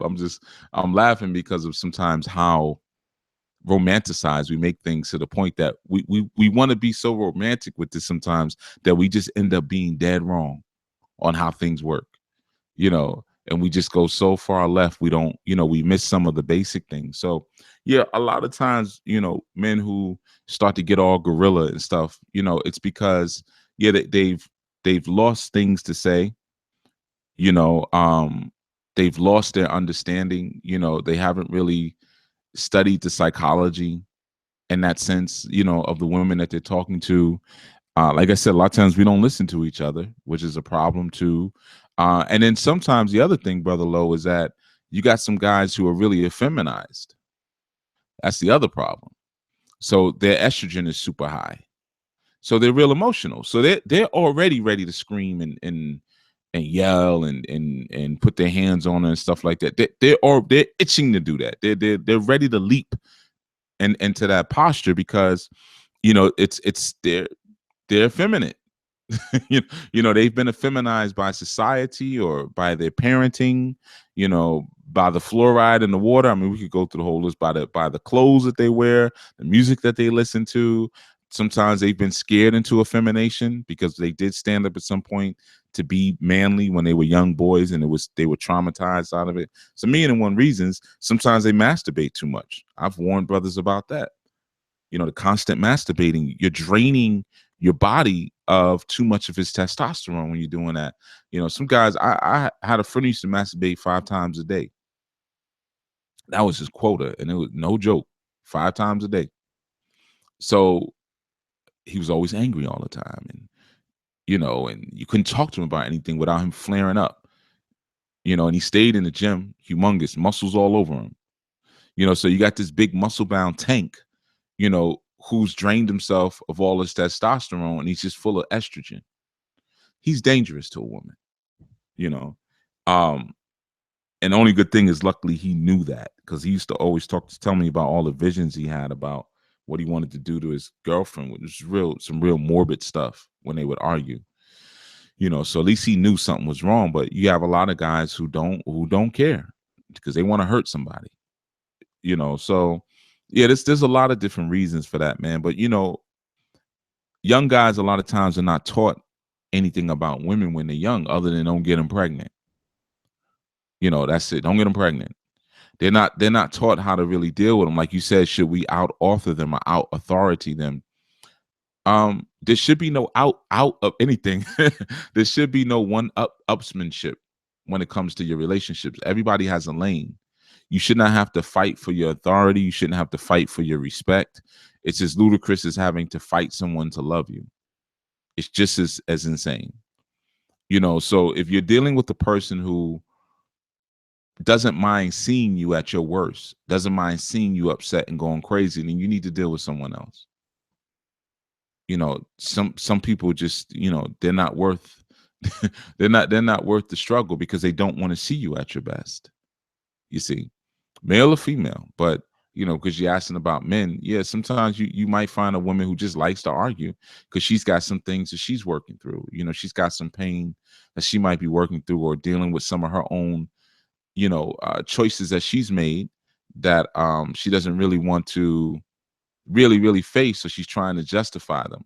So she tries to make them again in your relationship. It's like, let's say if someone had a roommate and they were a slob, and the roommate got upset with them and kicked them out of the apartment because they were so messy, and they didn't feel it was fair because maybe no one ever taught them how to be clean. So each relationship they may go in, they may try to be messy again to finally get that person to say, yeah, it's okay. Yeah, it's all right to be messy. I'll still love you even though you're messy, because they want to justify that experience without really taking that opportunity to learn. Well, maybe it is me. Maybe I do have something I need to learn here. So it's all different reasons why, a guy may put himself in a situation like that, but guys should never argue with their women. There's nothing to argue about. Nothing. If you get to the point where she feels like she needs to argue with you, then somehow along the line, either you've lost credibility or you never had credibility, in the relationship, or there's a lack of respect. But either way, beyond the first time letting her know, like, don't do that. If she keeps doing it, then you two are not for each other. And I'm not saying that she's wrong. I'm not saying that you're wrong. And that's for the women to understand too. If you get with a guy and you feel like you got to always, he's making moves and decisions and you're quote unquote letting him lead, quote unquote allowing him to be the man, but you're monitoring him, that means you don't trust. There may not be a long enough track record of predictability between you two. So maybe you jumped into something a little bit too soon, but that trust is not there. So you need to get with somebody who you do trust, who you can listen to, who you can say, okay, I will get behind what you're talking about. The other guy, so that's fine, in that sense. You have to be able to be aware of that. But all that arguing and fussing, that's abnormal. You don't want to get off into that, man. You don't want your relationship to have that, because with each argument you lose respect.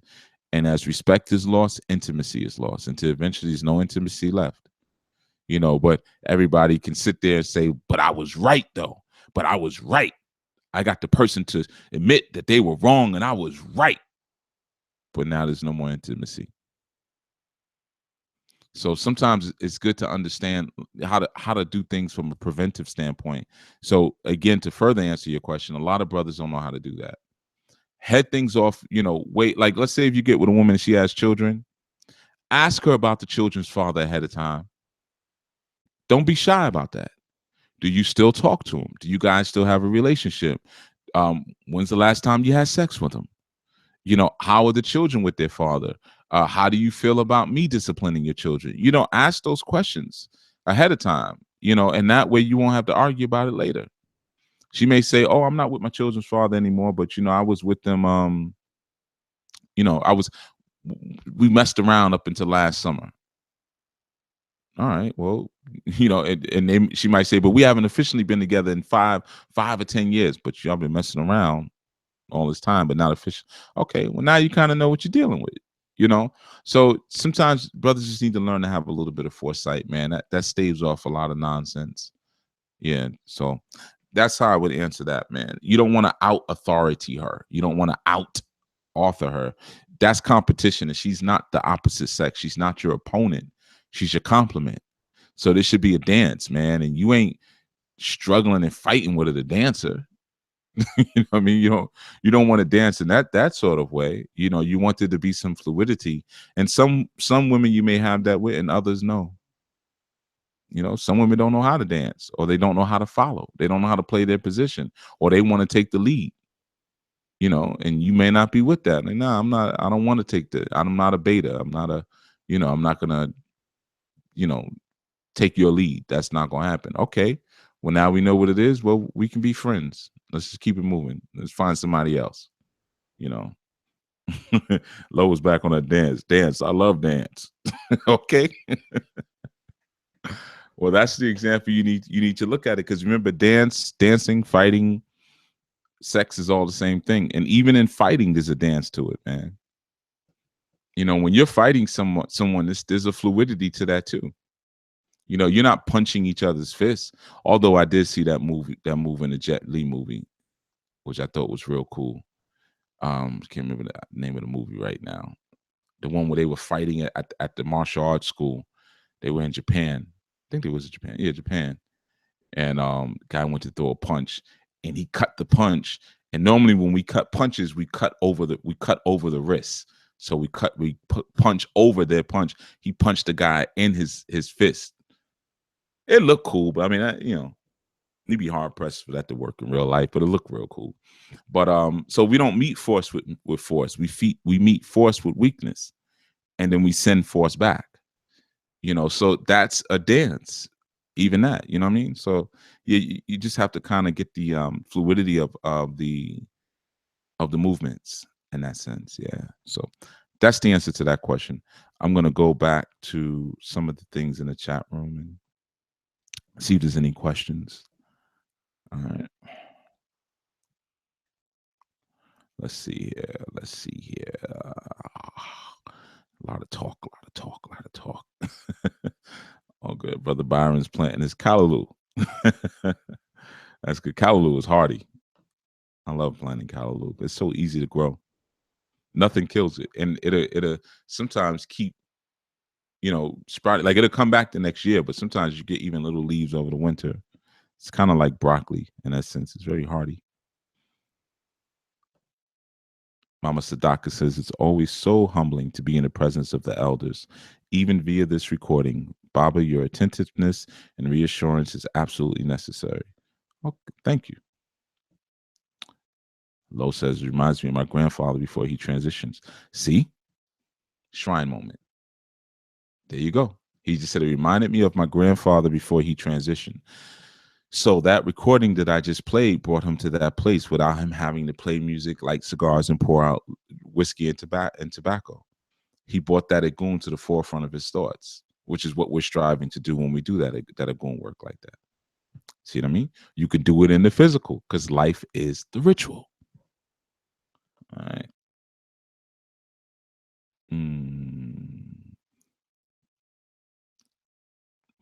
Sister Marva says, Sister Michelle's greetings to you. These chapters in life is like an eye opener to how life can be. Some of the young ones today, not so compassion. Yeah. The ones today, so not show compassion. Yeah. It's a lot. It's a loss. It's a lost joy. It's a lost joy. Having heart, it's sad, but hey, man, that's where we at. Things are hardening up a little bit, so.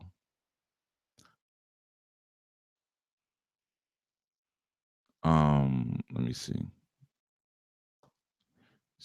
I'm just reading the comments. I don't know where we at, but this question: my King MGC Randy had a bag full of bag full of clothes and shoes in our car trunk because he wants to get items away directly through his own hands. One day we were on our way to a restaurant and we seen an elder and he pulled our car over.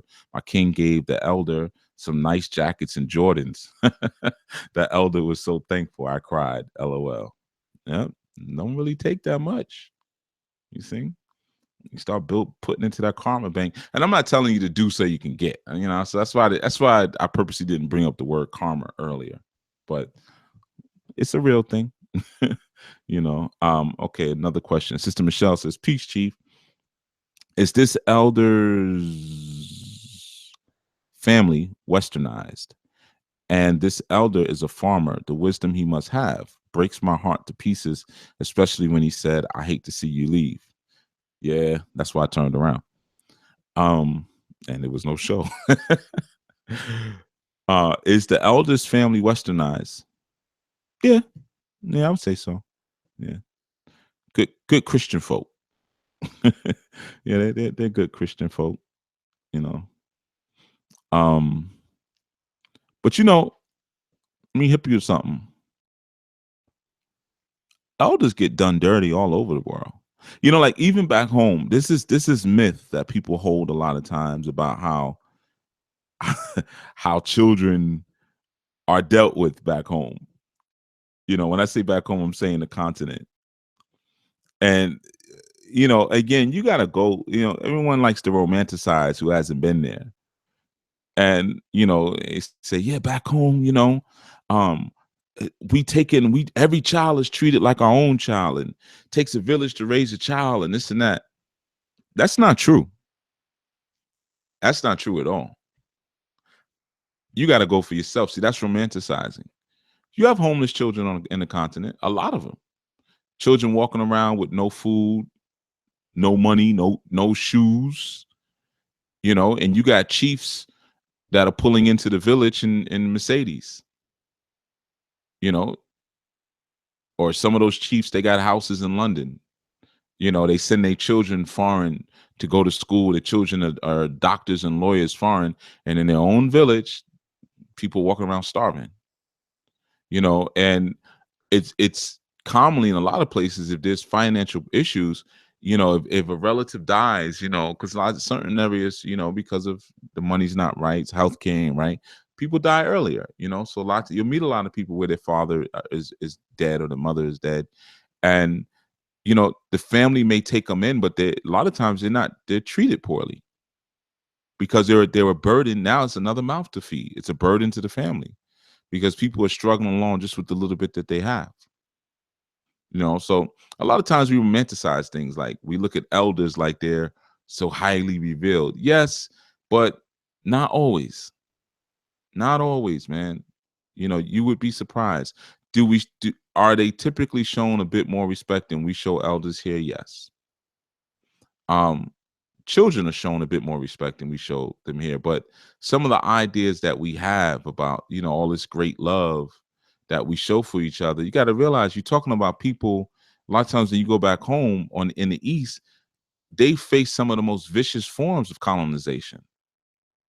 So we, just because we wrote books about it, we have copies of the Willie Lynch statement and things like that, doesn't mean that it only happened here. Those same tactics were done over there, but in the most vicious and heinous of ways. That's why I said, you go to most places over there, the only book you can find is the Bible. Forget about a library. A library is non-existent in many places, and I'm speaking about in West Africa, but I've also been in the East as well. I've been to a lot of places, and yeah, if you go closer to the cities, it's more westernized and you have more amenities and stuff. But you go to some of the same villages that we look up to and we see that's good indigenous living and stuff like that. You'll see some very cruel things. Yeah, you'll see some very cruel things. So it goes beyond westernization, in a sense. And of course we could say, well, over there they've been westernized. Yeah, absolutely, sure. But they may still have some of the same Eastern customs and practices. Sometimes children and old people just get done dirty, no matter where you're at, because we've taken on a very strong capitalistic mindset. That's a part of the mark of the beast. That's 666 in your frontal lobe. You can't buy or sell if you don't have it. That's English language. Once English comes to a community, you start seeing some real evil stuff. And then that's usually, that follows up with satellite TV. Once they can turn on their TVs and see people on TV cursing and women with tight clothes and with loose values and stuff like that between the guys and the girls, it's a wrap.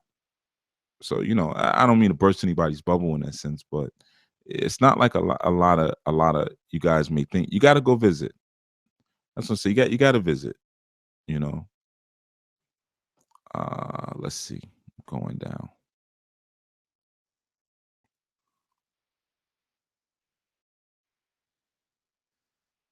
Michelle says, I don't know, family. The fact that Chief has to do this is part of the problem. This barber should not be alone, like if he's in solitary paying a sentence. This man should be playing and teaching the youth. Oh, that's why Justin said he shouldn't be alone. Okay, so yeah.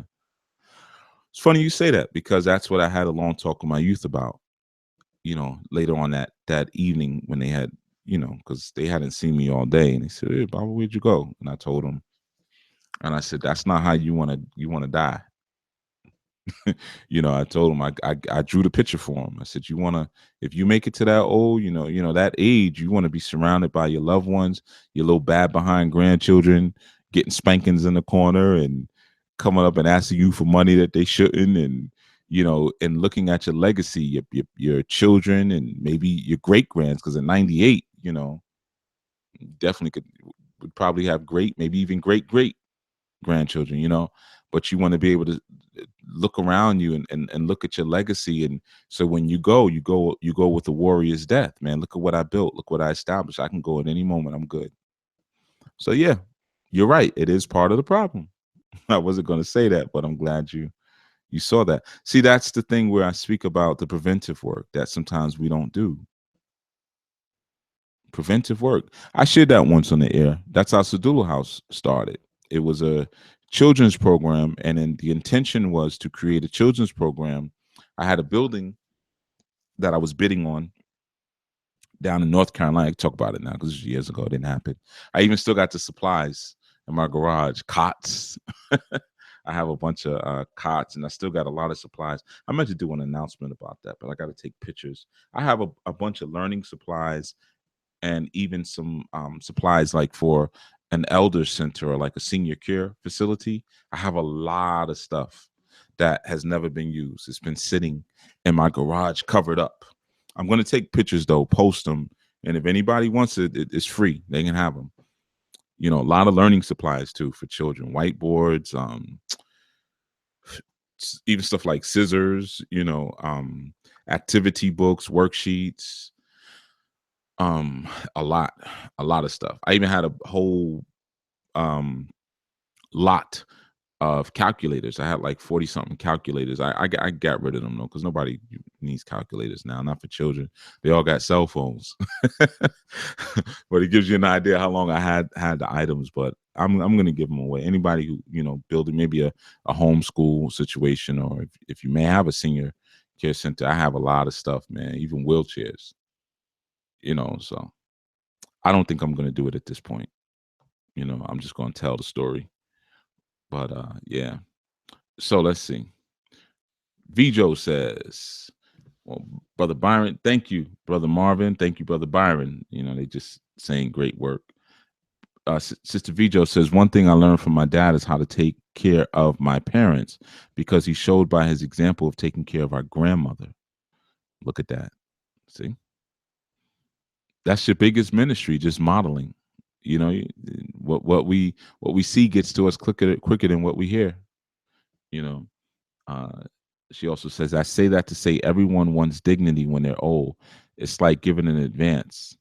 Yeah, exactly. Dignity. That's a very good word. You're absolutely right, sister. Everyone wants dignity. Nicole Mass says, Chief, you are so kind, such a kind man. Oh no, I'm not.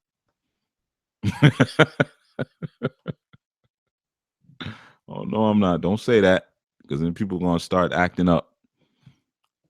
When people think you're kind, they start acting foolish. Like I said, it's the unconditional servant. And then once they see you as a servant, they see you as a beta, and they act up. I help people who I want to help. And elders and young people, yeah, all day I got their back. People in the middle, y'all can fend for yourselves.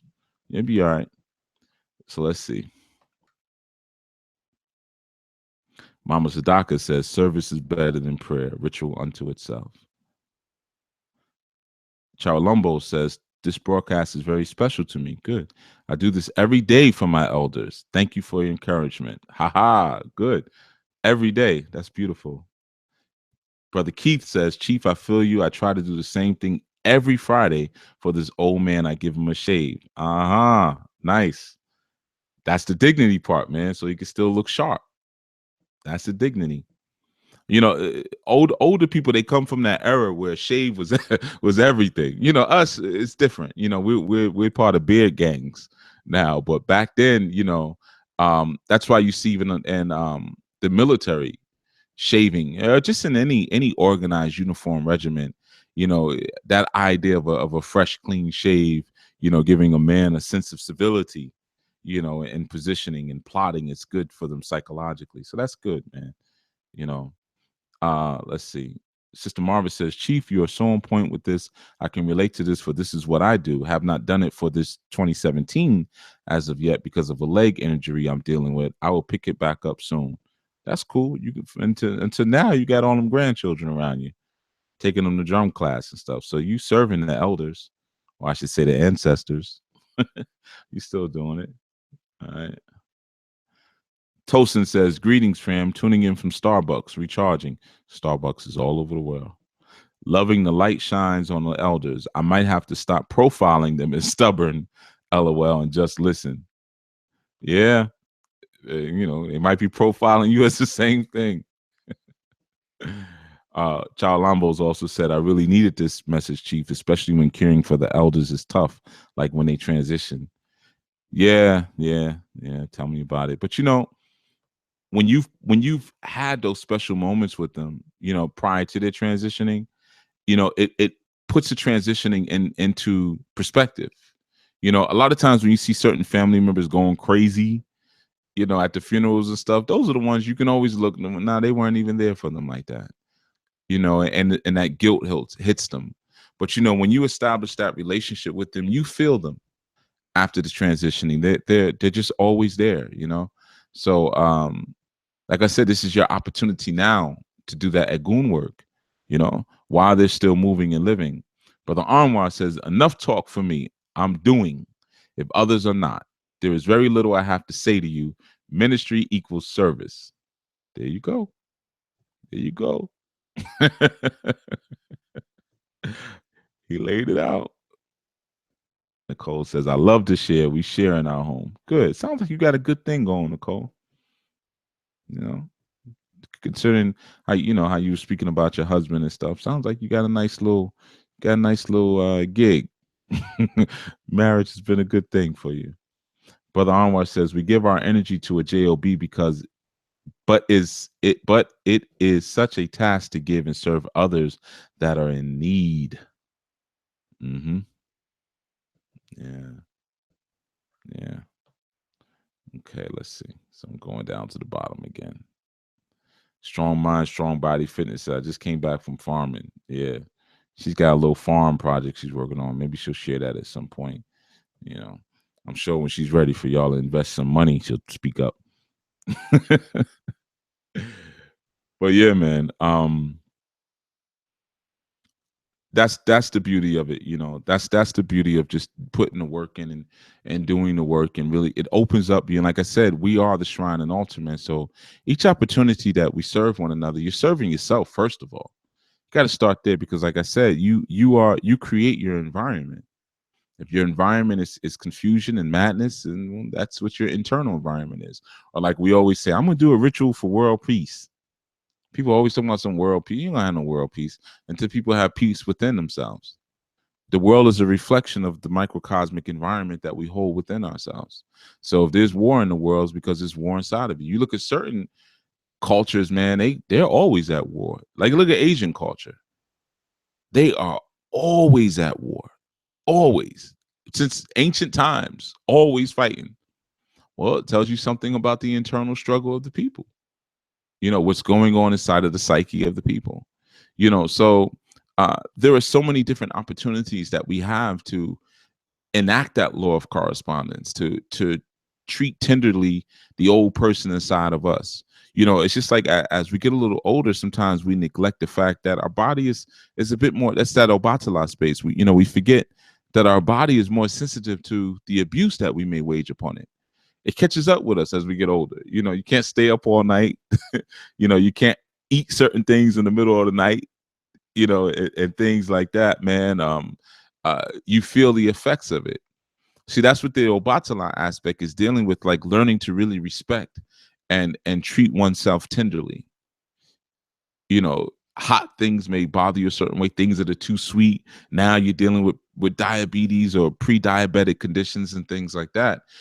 So when you are gentle with an elder or patient, or know that they playing con games, like, I can't see the buttons on the phone. Yeah, right. You saw the buttons on that doggone phone. You just wanted me to stay there longer. Or you shifting on the bed. No, I want to be in the middle of the bed. No, I want to be on the side of the bed. Put me on the edge. Give me another pillow. But you have to look at it like this, man. You yourself, all of you young active people, when I say young, 80 and under, because I've said it before, I'm gonna say it again. We don't really get old till we hit 80. Anything underneath that, man, we should be moving and grooving. Honestly. And I mean physically. You should still be able to run, work out, sex, spank your children. Some of us can still make children. You do all of those different things if you treat yourself properly. But so when I say when I'm using that terminology, but those of us of that certain age, man, we have those opportunities when we're serving people in a certain way. And if you just think about it, all you young people, 80 and under, I'm saying, right now in the state you're in,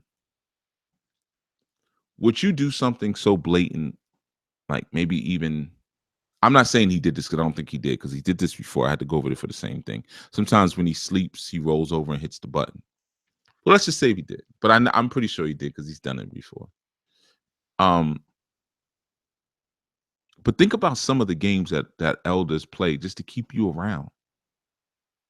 Hey, come out here, man. The TV's acting up and I don't know how to fix it. I don't know how to program the box, man. I can't get my channels on the box. You go there, ain't nothing wrong with the TV. Or I figured it out. Come out here. I need you to take me over to the such and such, man. I got to see about my social security check. You get there. They wrote me a letter. I don't know what the letter says. You get there. You look at the letter. It just says, it tells them the amount that they got for the year. This is just your tax letter. Oh, okay. I didn't know what that thing was about. I thought we had to go around the corner, but they'll be standing there with their coat on. Well, shoot, while we're here, man, why don't you take me over to such and such and, buy me a cup of coffee, those things like that, man. So if you just think about it, again, all of you young people, 80 and under,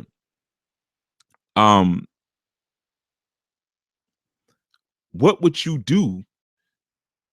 Or what condition do you think you might be in emotionally to do something like that? You'd have to be pretty lonesome to play those type of games, especially for a man. And the women too, because the women do it, but especially a man. Because men, we a little more, I'm good, I'm all right. We're more like that, So being that way all your life, let's say for 70, 80, 90 years, darn near 100 years. And then to finally get to the point where you start playing little games just to keep people around you. Anybody, just stay around. Now I will say with this elder, he doesn't like everybody around, because when I come around, he's always like, my man, and I'll be like, yeah, I see you got your niece up here, your nephew came to visit you, and he'll just wave his hand like, I don't see nothing. He said, I just wanted to see you. He's at the age now, he says stuff like that in front of them, which is sometimes has created some awkward situations, but the point is, what would your mindset be? So, when you think about it, sometimes even for yourself, man, just try to put yourself in that mindset and just think about where you may be one day, where you may go one day, and you're thinking, and yeah, it's beautiful when you can have your family around, but everybody doesn't have that, man. And we, our job is not to chastise the world and say, well, listen, because I understand, I have a higher understanding, and I study indigenous sciences, let me tell you how you should be treating your elders. No, F that. You do it. Sometimes you're going to compensate. Sometimes you're going to be in a hospital room reading the New World Translation of the Bible, which is like the worst translation you could ever put your hands on. All right, so let me just put that out there. It's not even like the New International version. New World. Just look at the words. The NWT version. That's the one that Jehovah's Witnesses read. I mean, but that's the warrior's work. Sometimes you may be doing that. Or sometimes you may be like a nursemaid, or you may be in a store. Like this particular elder likes Peter Pan peanut butter. Sometimes he says, yeah, can you get me some peanut butter? The one I like. And he goes with this whole thing every time. And of course, son, I've been buying it for you 15 years. Okay, the Peter Pan. All right. Some of the worst stuff you can eat. Peter Pan peanut butter. But what do you say to a 98-year-old person who still got their full wits about them? You going to tell them what they should and shouldn't eat? You going to be that arrogant? I just had a stomach virus last month. So what do I know? So I'm just saying, and that sense, just kind of give some thought to it sometimes. And I know it may not be a very comfortable thought. It may bring tears to your eyes. It may be a hurtful thought even to think about, man, like how lonely some of our elders are, man, or how lonely some of our children are. And it doesn't take too much, man, to just kind of put your hand out and just let them know I'm here, man. Like I said, maybe 10 minutes a day, 5 minutes. It could be on your way to work, knocking on the door, waking up a little extra early, because elders wake up at 4 o'clock in the morning anyway. You know, but maybe just knocking on the door when hey, I'm heading out, I'm going to work, just came to see you by, you know, little things like that, man. I'm telling you, getting old is no joke. And I'm not there yet, but um like I said, I'm the angel of death. So I've seen it. I've seen enough of it, and I've been around, and I'm still around a lot of older people, because older people tend to like me. They don't find me as harsh and vulgar as you all do. Uh, so they I have had a lot of older people tell me, man, you a hard man. You a hard. Oh my goodness. They do tell me I'm a little rough around the edges, but you know, um, their eyesight is not so good. So their first eyesight is much better. So they can actually see me. They see beyond the matrix coding and actually see. Like, oh no, he's not you know, he's not a beast. He's not a beast. He's just a baby. So yeah, man.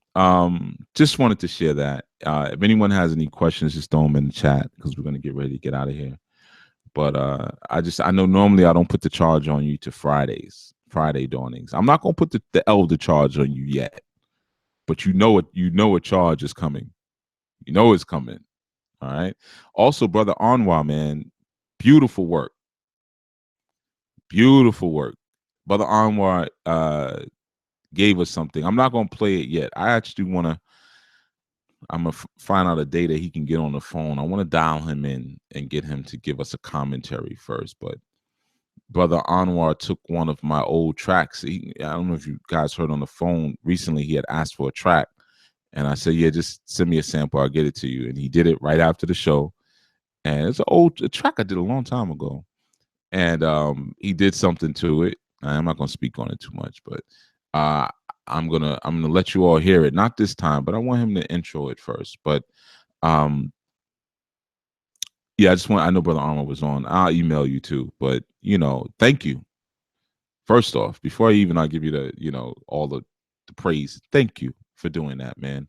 That was you all know when you hear it. But it was actually very encouraging for me, brother. It was really good medicine. And not just the track that you sent, but obviously what you said in some of the email exchanges, man. So thank you for the words of encouragement, and also for the art. Thank you very much. He took one of my old songs and resuscitated it.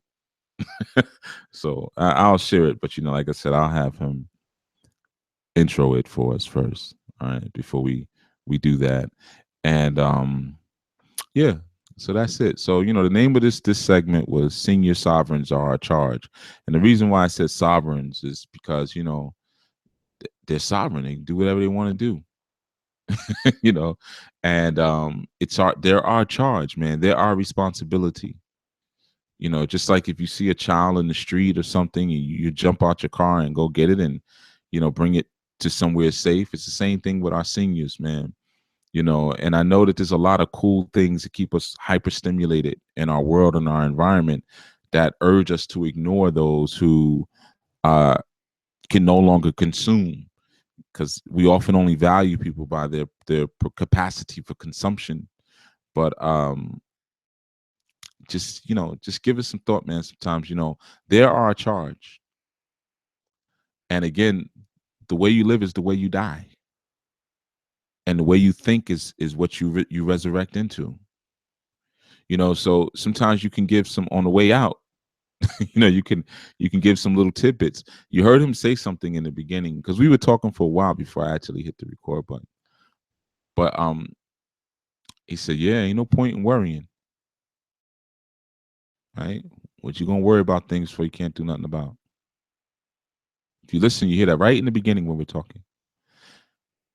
Now I know that sounds small. We probably say that all the time, right? But not too many of us are 98 saying that. That's what I said to my youth yesterday because I gave them that gym. I said, let me give y'all a gym. This is what he said to me. And he was like, oh, okay, you say that all the time. I said, nah, but it's not the same. Me saying it doesn't mean anything. I was like, y'all better listen. Me saying it doesn't mean anything. At 98 saying it, that means that's a because at 98 you cutting through the fluff and you're getting right down to the important things. You see, so somebody's saying that, man, they got 70, 80, 90 years into figuring that lesson out. That's an important thing. So I said, man, you better take that. You better take that gem that elder just gave me. He said, yeah, ain't no point in worrying. Now we could break it down metaphysically. I can get deep with you guys on worry. I did a lecture on it once. So I know a lot about worrying, but that's nothing compared to an elder saying, ain't no point in worrying. That's all I needed. Thank you. Because if you saying it, it must be true. Or like he said, yeah, you heard him. He brings so much food. It's just so much food. That's kind of what Dr. Sebi was telling us about, right? You want to heal anything, stop eating. He said, really, I just want Swiss chard and mustard greens. You hear it on the recording if you listen. I want Swiss chard and mustard greens. You make it that far, you got to pay attention. And now that he can't make, because he was a chef years ago, by the way. But now that he can't make his own food, what did he say? He bring me sweet potatoes and sausage, and it's just too much. It's too much food. I just want the greens. Mm-hmm. That's that elder wisdom. I'm telling you, guys always wondering how I know as much as I know. I know a lot of elders, and I listen to them when they're talking. Sometimes when they're falling off to sleep and they're just rambling, I listen to every little part, even the rambles. I listen to everything because sometimes you get little things in there, and you got to just, you do the math, you put it in perspective. But most elders I know say the same thing about eating. Most elders I know who've made it really far, they're not big eaters, and all they want is cabbage. They either want cabbage or some type of bitter green. And if they want to splurge, they could throw a little bit of peas in there, a little bit of beans. But you could give them a whole plate of greens, and they'll be fine with that. Maybe you could put a little pork or something on the side, but they don't even need that. Because in most societies, especially indigenous society, meat is a delicacy. It's a luxury. The chickens and the hogs are for selling, not for eating. So you pick it up where you could pick it up, man. You're not going to get all of it in a bimbe or in a book. Sometimes through your service is where you'll get little gems, man. But sometimes it'll just let you see how you want to be. When you get to that age, man, I wish, I wasn't, I don't want to be alone at this age or be relying on a good Samaritan, because I may not have anybody or whatever, So it helps you to put things into proper perspective. Yeah. All right. So I'm going to head out of here. And, thank you again, Brother Armor. I see you put that. And you're more than welcome, Brother Byron. And for all of you, rough is good, huh, Nicole? Okay. And Sister Akia talking about the moringa again, I see. This is good. Sister Diana says, I do all I can think of is treating them the way I want to be treated. That's a good start. It's a good start. Lotus Scholar says they got so many warring states and their periods in their history. Yeah. The Asians, right? They write novels and right. They write novels and video games on their warring states because they're the perpetual place of war. That's why concubinage was such a big thing in their societies. We're going off to war. It's Asian societies. But Mama Sadaka says, I agree and accept this most righteous charge. There you go.